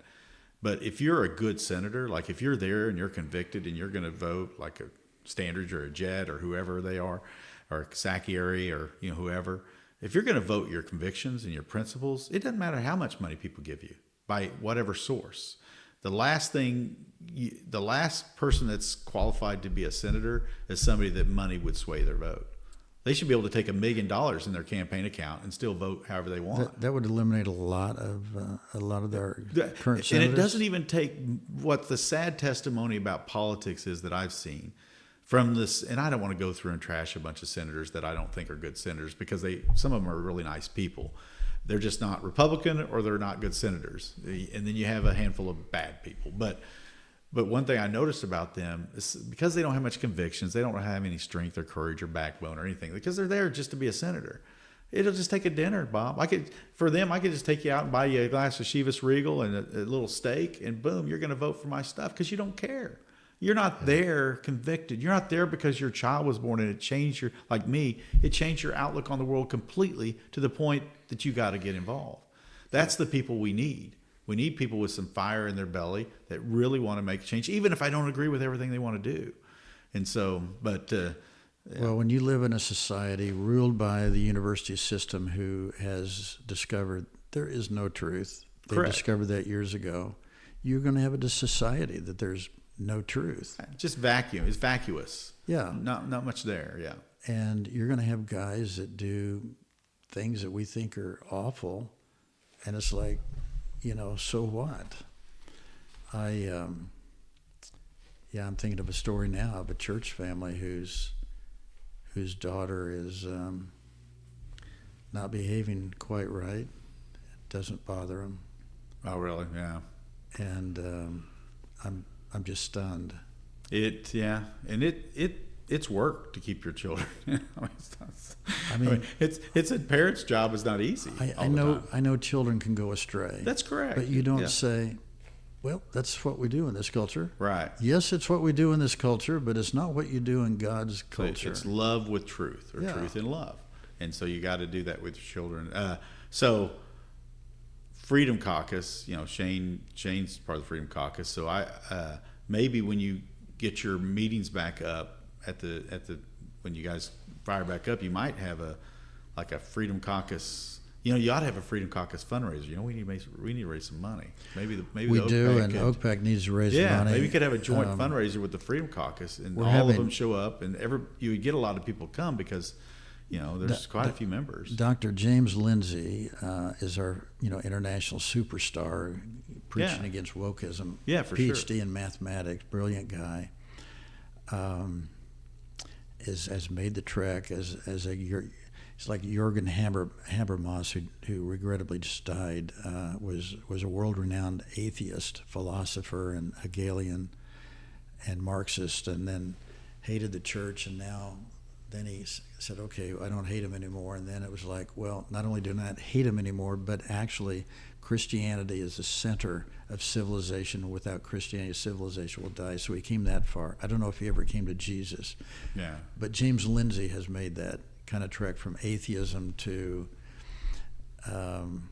now he's a little bit, he's very open to the Bible. So he's our first speaker. Oh, for when it starts back up? September, I think it's 15. Oh, okay. Third Wednesday in September. Yeah, I've heard him. I think I've heard him speak once before. He's very good. Yeah. He speaks at big international events. He was a speaker at TPUSA, their national meeting. Yeah, I met him. He's written several books. I've got a couple of his books, I think. Yeah, and so he's our first speaker, but we could easily see him in the Freedom Caucus with that. I would love to bring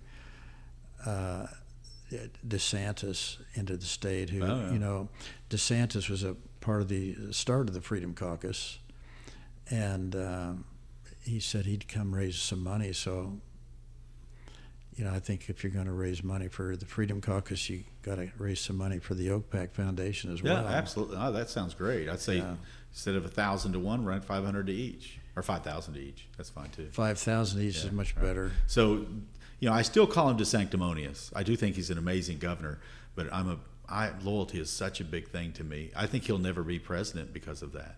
But it bothers me also that political memory is so short. Like, I remember everything. Maybe that's a curse, but I remember sitting in my office in December of 2023 and getting a call from the Trump campaign asking me to get endorsements in the Senate. And I said, sure, absolutely love to do that. And so I started calling people. Nobody would call me back. Nobody would text me back. Really? I ended up getting like 5 or 6. It's pretty sad.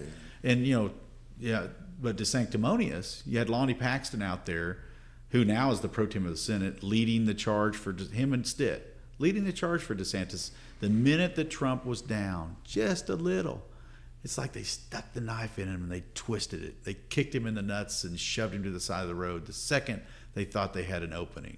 It's disgusting when you think about it. Well, I don't see how people like Lonnie have made it as far as he has. It's a miracle to me. The guy is, you're talking about a guy. So Shane Jett, who has authored, lots of bills, thousands of bills, you don't pay attention to any of them. They just go, Well, you let him speak, though. Maybe you let him speak. But and eat cake. I got to verify that because, let them eat cake. And eat cake. Maybe probably they let him eat cake. Use the bathroom. But yeah, use the bathroom. Yeah, sure. But you just it should say the bathroom, I'm sorry to interrupt you, but in the Senate, the back of the Senate, I know you've been there. I don't know if you remember this, but if you go in the lounge, it says bathroom, it says senators only. Senators only, But yes. they should put a sign on there, no Freedom Caucus. They should. They should. That would really. be If they cute. really want to be complete because they let him speak, what the hell more would they want? So Shane is ignite. What do you do with Shane? Well, you ignore his bills. I mean, you just don't say yes, no. You just never hear them. That's correct. So Shane That's comes their up, directive, by the way. Shane clearly. comes up with this bill that says, hey, I think we should pay attention to the no drunks on the Senate floor. Right, yeah. Well, you just ignore it. No, not Lonnie Paxton. He's going to make statewide news out of that and say what, and make a big fuss. And I'm thinking, if you're an alcoholic and you don't want anybody to know it, I mean, why would you? I don't know that Lonnie's an alcoholic, but when he starts fussing about that and only that, none of the other bills So I think what bugs me most is not that little squirmish. What bugs me most about that, the whole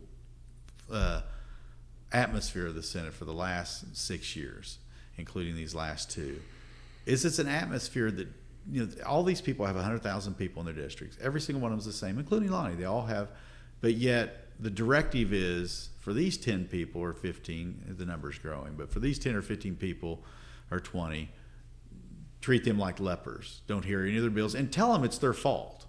Make sure you go in front of the press and everything and say, well, these are some of the most successful people in Oklahoma. You have 2 amazing physicians. You have stellar business people like Lisa and others that have accomplished great things. You have a former county assessor. You have, Shane Jett's been on banking things and, worked in, he's been in the Navy. These are accomplished people that are good at creating relationships, but yet you get in front of a camera and say it's their fault because they can't handle creating relationships. But yet you have these other, I don't want to name the other freshmen because I don't know as if they're all, but the ones that voted for him, they somehow they get their stupid little bills heard to no end. And not that the Senate should be about that, but that's part of representing your people. I mean, he obviously gave a directive: treat them like lepers. Maybe they'll go away. Maybe they'll die. Maybe we'll get lucky and they'll die. Well, let them speak, but maybe we'll get lucky and maybe a semi truck will run them all over on the way out, so we won't even have to see them anymore. That's how they treat them, and it's pretty sad testimony to a leader that's that poor of a leader that he can't even treat all of his employees, if you want to call them that. That's how they treat them, saying you shouldn't. You're really elected to be the cheerleader, not the Führer. Well, the thing that defines that group is Christ and the freedom that Christ brings. And the justice that Christ brings, the fairness that the Lord Jesus Christ brings. It's a fairness, justice. They're showing that they despise Christ, and they want their selfish little world to reign. They don't want Jesus to reign. It's like I think a good analogy. It's the little dork in grade school, the guy that could, when he played kickball, he'd try to kick it and fall on his butt like Charlie Brown. So he's a little dork running around the playground. Nobody likes him. Nobody plays with him. He somehow gets out and cons people getting into office claiming he's a Republican, and he gets a thimbleful of power, and he's going to get even because he was such a dork and a nerd that he's going to get even with good people and people that accomplish things on their own merits. No, it's much like that. Yeah. These people that he's actually treating this way are actually the most accomplished people, educated, accomplished people with their own medical practices. I mean, these aren't just insurance salesmen. These aren't people that just con people and buying new insurance policies. Right. These are accomplished people. And it's nothing against insurance salesmen. That's what my dad did his entire life. He's the best dad ever. And he worked his ass off selling insurance. But these people are amazingly accomplished. So anyway, I think it's a sad testimony to leadership. No, I think it's a very shallow and insecure person who would act as Lonnie has and many of the people we call leadership. Yeah. You have to be very shallow and very insecure to treat people that way. That's correct. It's a sad life if that's what gets you your jollies. So back to Bob Linn on I don't want to miss anything, talk about anything you want to talk about. So we've covered a lot of territory. We even went over to the Middle East briefly there. So what are we missing? Is there something else you want to talk about? We've talked about the upcoming awesome event this Wednesday. Hopefully I can get a clip out on that for OPAC. But what else is on your mind, Bob? Well, I'm not sure you've asked. We've talked about some interesting topics, and I began to talk about She Van Fleet and her, what she did. So she's clearly one of our great speakers. John Ashcroft, former U.S. Attorney General, boy, he brought Jesus and humor. Yeah, he's funny. Enjoyed him into the meeting. We had who's the guy that the President Biden fired? Matt Lohmeyer. Matt Lohmeyer. He was one of the sharpest guys I've ever met. Good-looking guy. He's so incredibly good-looking. Even our elderly women were just awestruck. Flirting with your speaker. It's not singles night, ladies, or singles lunch. Exactly. But Lohmeyer, very intelligent guy. He was in leadership in the Space Force, and he decided, hey, I cannot take the wokeism that is beginning to define the Space Force. Now that Trump is in, he's back on the Space Force. Oh, really? Okay. Yeah, and he and I communicate. We actually haven't had a meeting, and he hasn't been back to speak. I haven't asked him to speak, but would love to. Rodney Scott has been a board member of ours, and Rodney was Trump's border czar during Trump 1.0. Oh, during the first one, yeah. Yeah, he's now back doing border work for Holman. Yeah. And he's a fascinating speaker. He's a godly man, humble man, godly man. He's a Nazarene.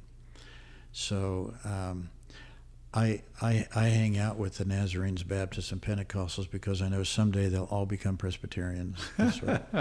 Yeah. So humble, godly man. So he's been a great speaker. But we've had just a number. Eduardo Bolsonaro. Oh yeah, that's right. Son of the Brazilian president who was ousted by Joe Biden. And when we flew down, he was vacationing in southeast Oklahoma, and we flew down to pick him up. And Shane and I did, Senator Jett and I. And on the way back, we spoke to him about what happened, and his dad was ousted by Joe Biden. Joe Biden through what was that thing Joe was funding that got defunded by Trump? There was a 4-letter USAID. USAID. USAID. USAID. That's Yeah. it. USAID. Yeah, that USAID is what brought in the communist into Brazil. Oh, nice. Really? Yeah. And took his dad out. And, they have now his dad in prison. Eduardo can't go back. His health isn't good either, I think. It's in horrible shape, which it was hard for Eduardo. He's a wonderful guy. And so he's spoken a couple of times for us, and once was when John Ashcroft was there. So, that was just a fabulous. Is he here under political asylum maybe in the U.S.? That's what I would call it. That's what I would guess. Yeah, because... that's a real political asylum there. That actually is. Yeah. And frankly, if a guy like Joe Biden or Kamala Harris were ever to work their way back into the White House, he'd be in trouble here. Well, Kamala, she's talking like she's running again. She's working on some new salads. Word salads. She's like Caesar salads. She's like an AOC. Did you hear? I'm sure you did. AOC was reading a document about World War II. No, World War XI, yeah.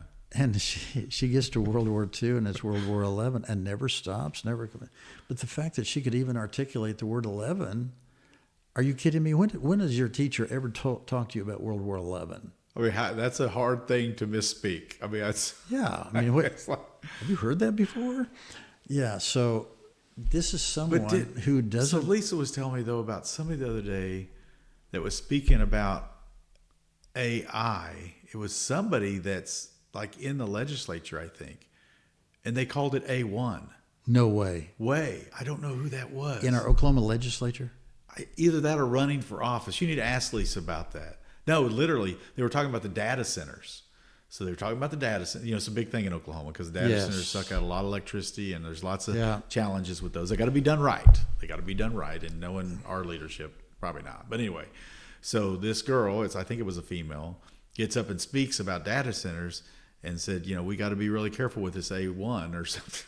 Oh, my land. I'm not joking, but I don't know. I don't know if this is a friend or a foe because I don't remember a name or anything, but Lisa mentioned that to me.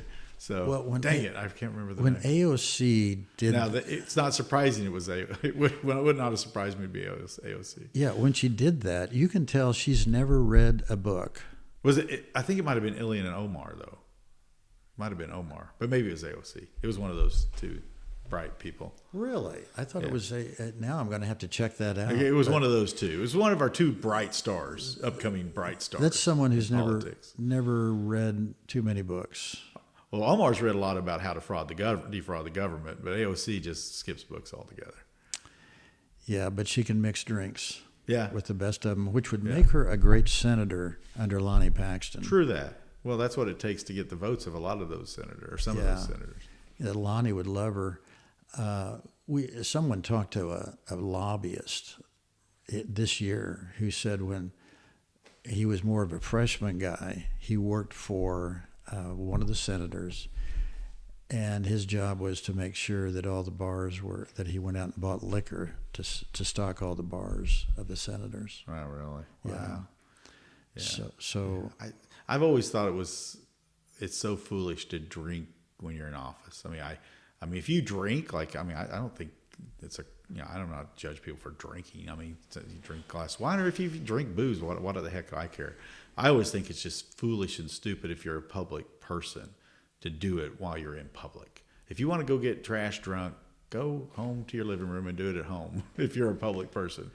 We're gonna go out on a limb Wednesday and act like Presbyterians at communion. And a good Presbyterian at communion, with it, there will be actual wine in that communion. It's going to be rough.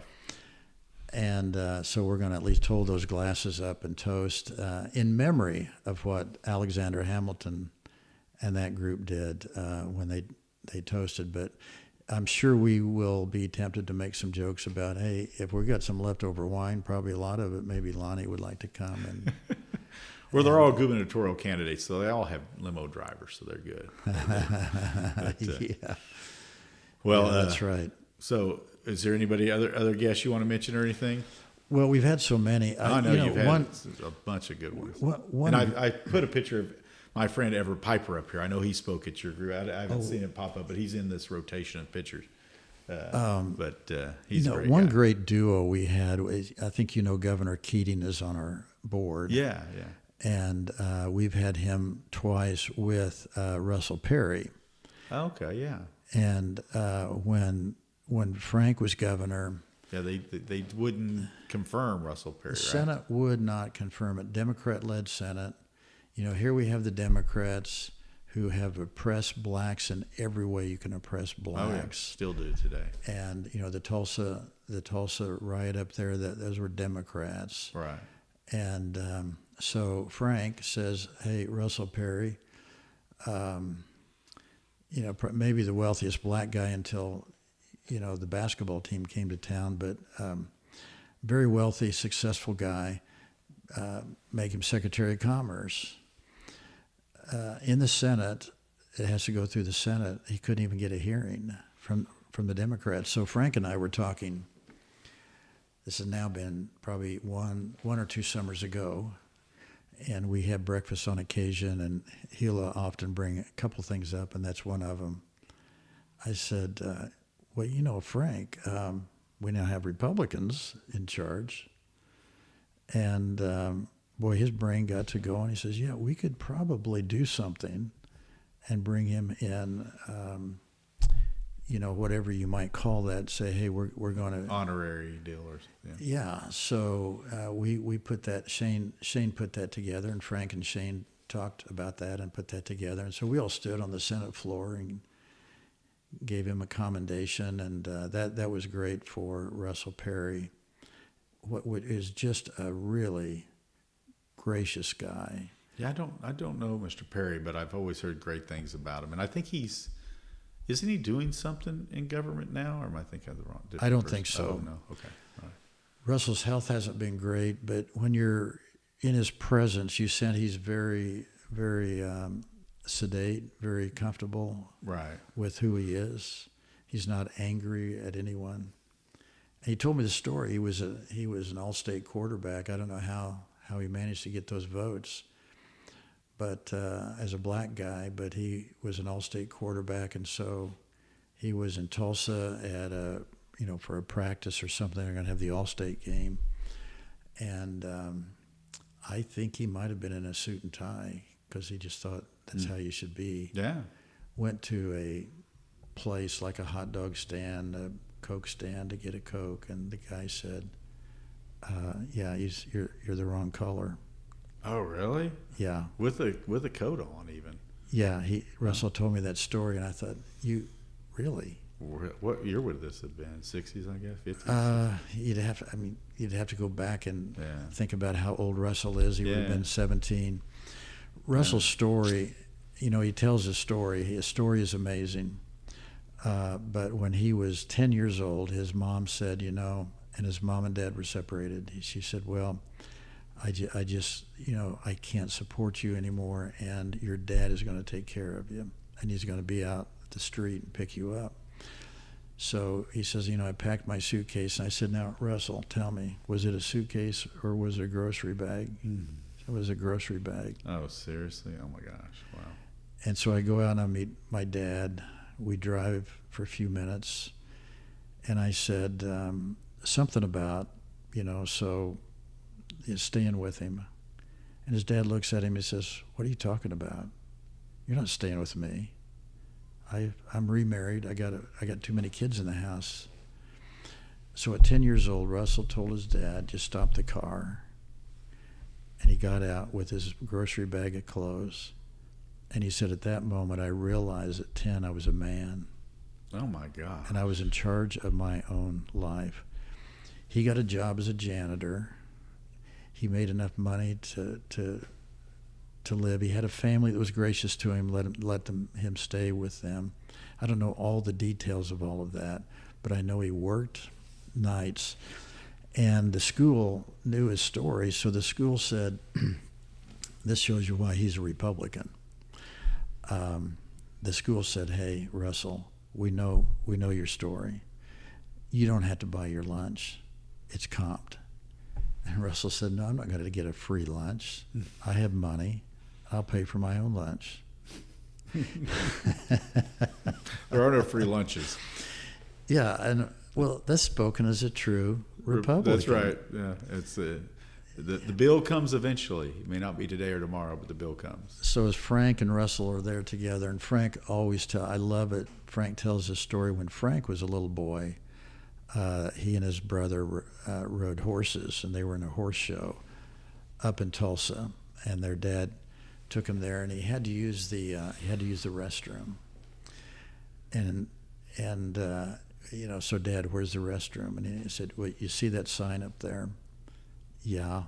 Well, it's where that arrow points is the restroom.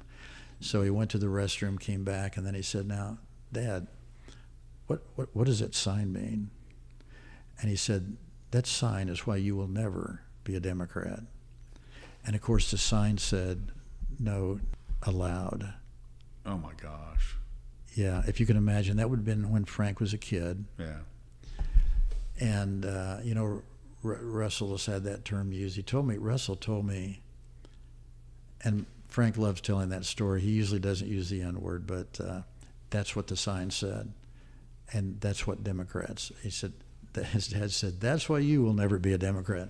Well, what's so ironic about, we talked about this earlier, you had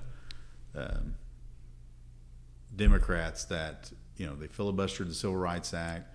Yeah. They wanted to keep black people in their place for as long as possible. And then now they're doing the same thing with other races. I mean, they push this DEI stuff, which really tells white and Asian and other non-preferred minorities or majorities that you're not allowed in the bathroom. You're not allowed here. You're not allowed for this job. You're not allowed for this thing. It's not helping one. It's hurting another. I mean, in same way with putting men pretending to be women over women. I mean, it's their whole life, their whole history as a party is all about discrimination from the very, very beginning, from the horrible Supreme Court decisions about slavery to modern day. It is all about discrimination and race baiting and all those things. How anybody can vote for a Democrat is beyond me. I don't get it, but whatever. They're the ones hanging the blacks in the South, and they're the ones hanging white Republicans who would dare, because all the blacks are Republicans. Yeah. They are a godless racist. So, but why do normal people keep voting? They need to start waking up and saying, well, wait a minute, this is ridiculous. Find a Republican that's closer to what you believe and vote for them. Why would you continue to vote for racist, discriminatory, a lot of these people are white liberals. They are really discriminating against their own offspring. It reminds me that, we talked about Senator Coleman. I'll never forget the debate on the Senate floor where he pulled up a bill for DEI in Oklahoma. I think I mentioned this to you before. It's a DEI bill that says that the only person that can't participate in this program for the state of Oklahoma is a white male, period. That's it. So white males not allowed. Your sign would say, no white males.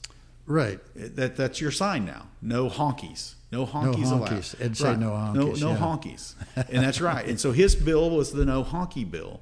And it passed in Oklahoma. And I asked him on the floor of the Senate, I said, what about, you're white, right? Yes, I am. I said, what about your son? And he goes, well, my son would never want to work in this program. I said, so your lineage ends there?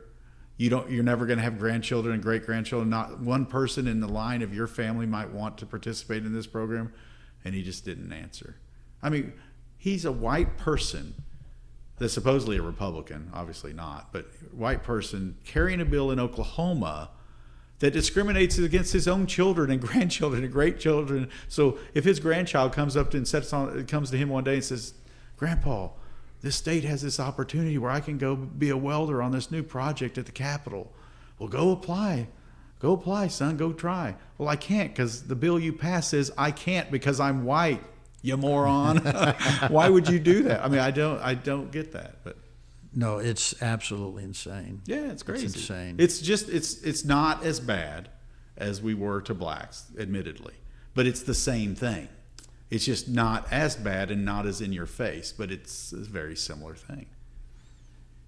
Well, these are people that are too shallow to be senators. They have no business. And I think of that as the football coach out of Tulsa is that way. I don't think he understands anything of what he's doing. He's a nice guy. A nice guy. A nice guy who has no business in politics. Yeah, And there are a lot of nice guys up there with no business in politics. Well, Bill Coleman's, I'm picking on him. He's a nice guy, but he's, why would you ever carry? I mean, Kevin Matthews, Senator Matthews got a little short with me because I was questioning hard and debating hard on it. And he was, he's an African-American. I got along with Senator Matthews, great guy, a black senator from Tulsa. And after the vote, he asked me to come in the foyer to visit with him about it. He said, "Well, Rob, you don't understand how hard, the young people in my district, the black young kids, how hard they have it, and blah, blah, they need this work." And I said, "I'm going to ask you a question, Kevin. Switch roles. Pretend I was carrying a bill that said your black son cannot participate. Tell me, would you debate against that and vote against that?" "Well, yeah, okay." That's all I want to know. That's it. That's it. I mean, it's a very simple question. And he goes, "Yeah, you're right, Rob. I understand." He was very, very much a gentleman about it. He understood better than the guy that was carrying the bill that just did it because the chamber asked him to do, and probably bought him a couple of glasses of Chivas Regal to go with it. So you think that was a chamber deal? Oh, for sure. Yeah. And they've discontinued the program, I think, but it's still going on they partner with the federal government now because there's still DEI at the federal level. Sadly. Yeah, I don't know why that's still there. I would have thought Trump would have. Well, so the Supreme Court made these rulings back 50, 75 years ago that said, for past discrimination, you can do that. And I get that. So if the discrimination is there now, you can reverse it by saying, okay, we're going to get these guys jobs. That's where it started, and it's never stopped. So at some point, you got to do like the Supreme Court recently did and said, enough. We've repaired the damage. Now it's time to move forward as a colorblind or non-discriminatory society. But so what else is on your mind, Bob? Great discussion. Let me. You can edit this out if you want to. I'm going to pull up this notepad that you sent to me with some questions, and I'm just going to make sure that while I'm here, because odds are you'll never ever call me back to be on the program. That's not true. So we've talked about the Freedom Caucus, and so the ones that are able to speak, they got elected so they could speak. Exactly. So I would just invite all of your listeners. Again, this is our finale. We're not going to pass out the toast will not be available to everyone, although everyone will have water, tea, whatever they can toast. And they can drink as much of that as they like, right? They can. And our plan is to have a couple of glass bottles of Coke in case one of the gubernatorial candidates who might happen to be Pentecostal or something, that although they've all okayed that it's going to be great. That's going to be awesome. Yeah, but I thought it would be hilarious if one of the guys would be toasting with a Coke bottle in his hand. That's probably what I would do, although I do like wine. But it's going to be an awesome meeting. I would say everybody, if you can, it's in Oklahoma City, 11:30, 12 at the Oklahoma History Center. The museum opens at 10, you say? It opens at 10. You can come early and walk around. It's just cool exhibits that you can see. You can go through the museum, and we're going to have our country western music will start about 11:45. With Ty England. Ty England. Right. It's going to be singing, and that's going to be awesome. Have all the governor or most of the gubernatorial candidates there. There's more than just 5, but it's at least 5 minus 1. There's at least 4 there. We consider there are 2. God bless their souls. They won't get too many votes. That's right, and that's just reality, sadly. But why they're running, and so I can't afford the time. I can't afford the time to have guys that are non-contenders. Right. Just embellish their childhood dreams on my time. I don't have the time for that. Well, I think it's going to be a great event. I encourage everybody to go. Say hi to Bob Linn while you're there. Thank you for being on my show, and say hi. Shake the hands of the governor. It's a rare time where you'll be that close and personal with these guys, because one of them is going to be governor one day, and they might take your phone calls, but they're more likely to take your phone calls if they shook your hand at an OPAC meeting. Exactly, and they'll all be back in the room at some point, especially if they're whoever's elected governor will certainly be back in the room at our meeting. Well, Governor Stitt's been by there numerous times. Numerous times, Yeah. he has. Yeah. And you mentioned speakers, and I don't know if you even, of course, you can cut this out. But you mentioned speakers, and the one nationally known, maybe internationally known speaker we've had is Ryan Walters. Oh yeah.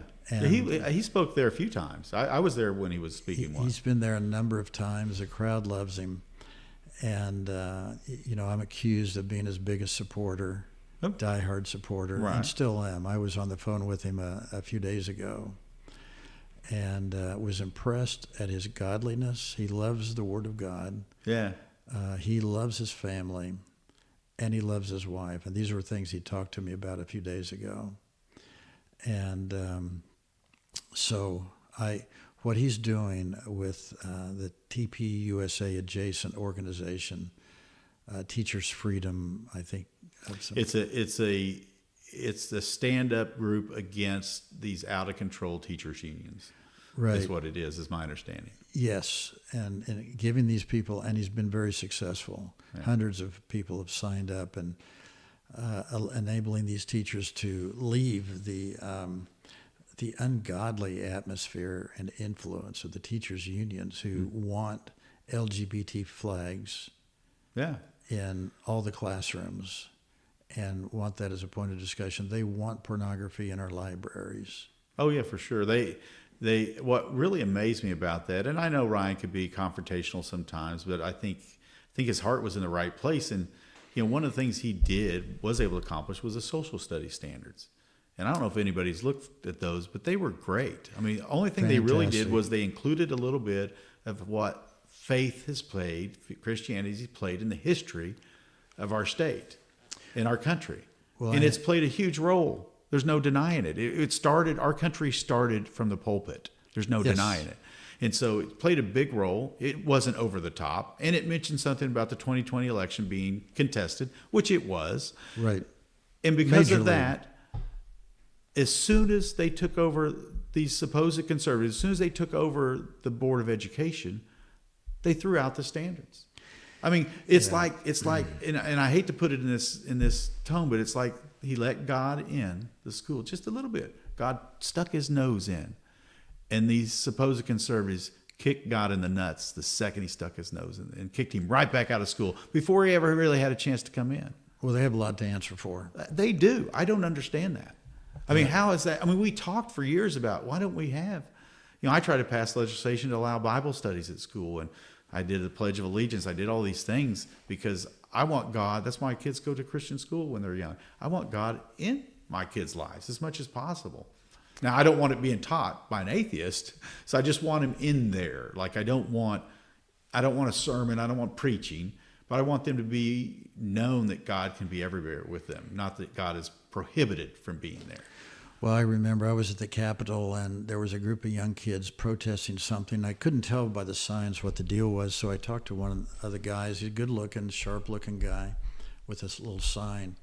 And I said, "Hey, I'm curious, what's your sign? What are you doing?" He says, "Well, we're protesting I think it was Dan Fisher leading that, new history standards, advanced history standards."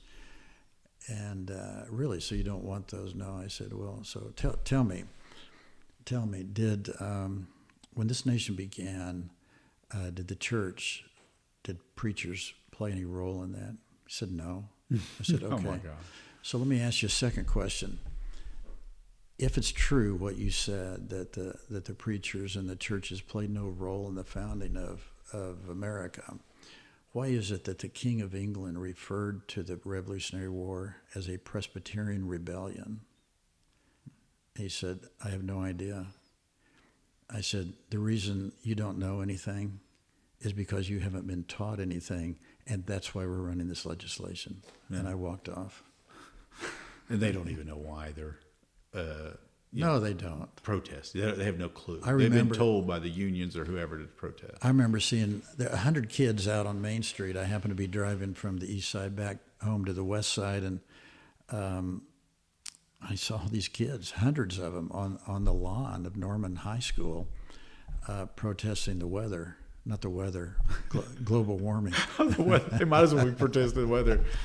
Too hot today. Yeah, couple teachers standing out there, and I said, "Are you kidding me?" So, I mean, I'm driving. They're right next to me, so I'm taking pictures with my cell phone. So I turn around, I come back, take more pictures. I put it in our newsletter.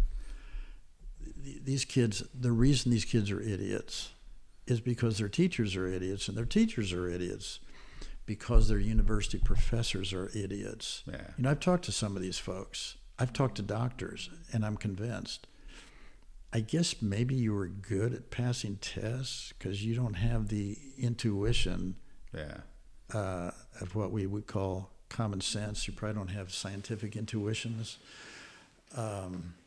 Anybody who, well, you know, just recently, I don't know if it was yesterday, 2 days ago, or last week, but the United Nations, and I'm not sure it's the United Nations, but that's that group that Soros puts together, pushing global climate heresy. Yeah. Con job. Yeah. They've admitted it's all wrong. That's right. I saw that. Right. That they're way, way overblown. And Al Gore, I think, died on the spot. I think he's dead now. I think he had a heart attack and died. Well, Bob, it has been a blast, as always. Love you, brother. And anytime you want to come back on, you're welcome.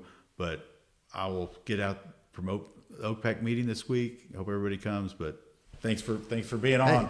Appreciate it. All right. Thank you. All right.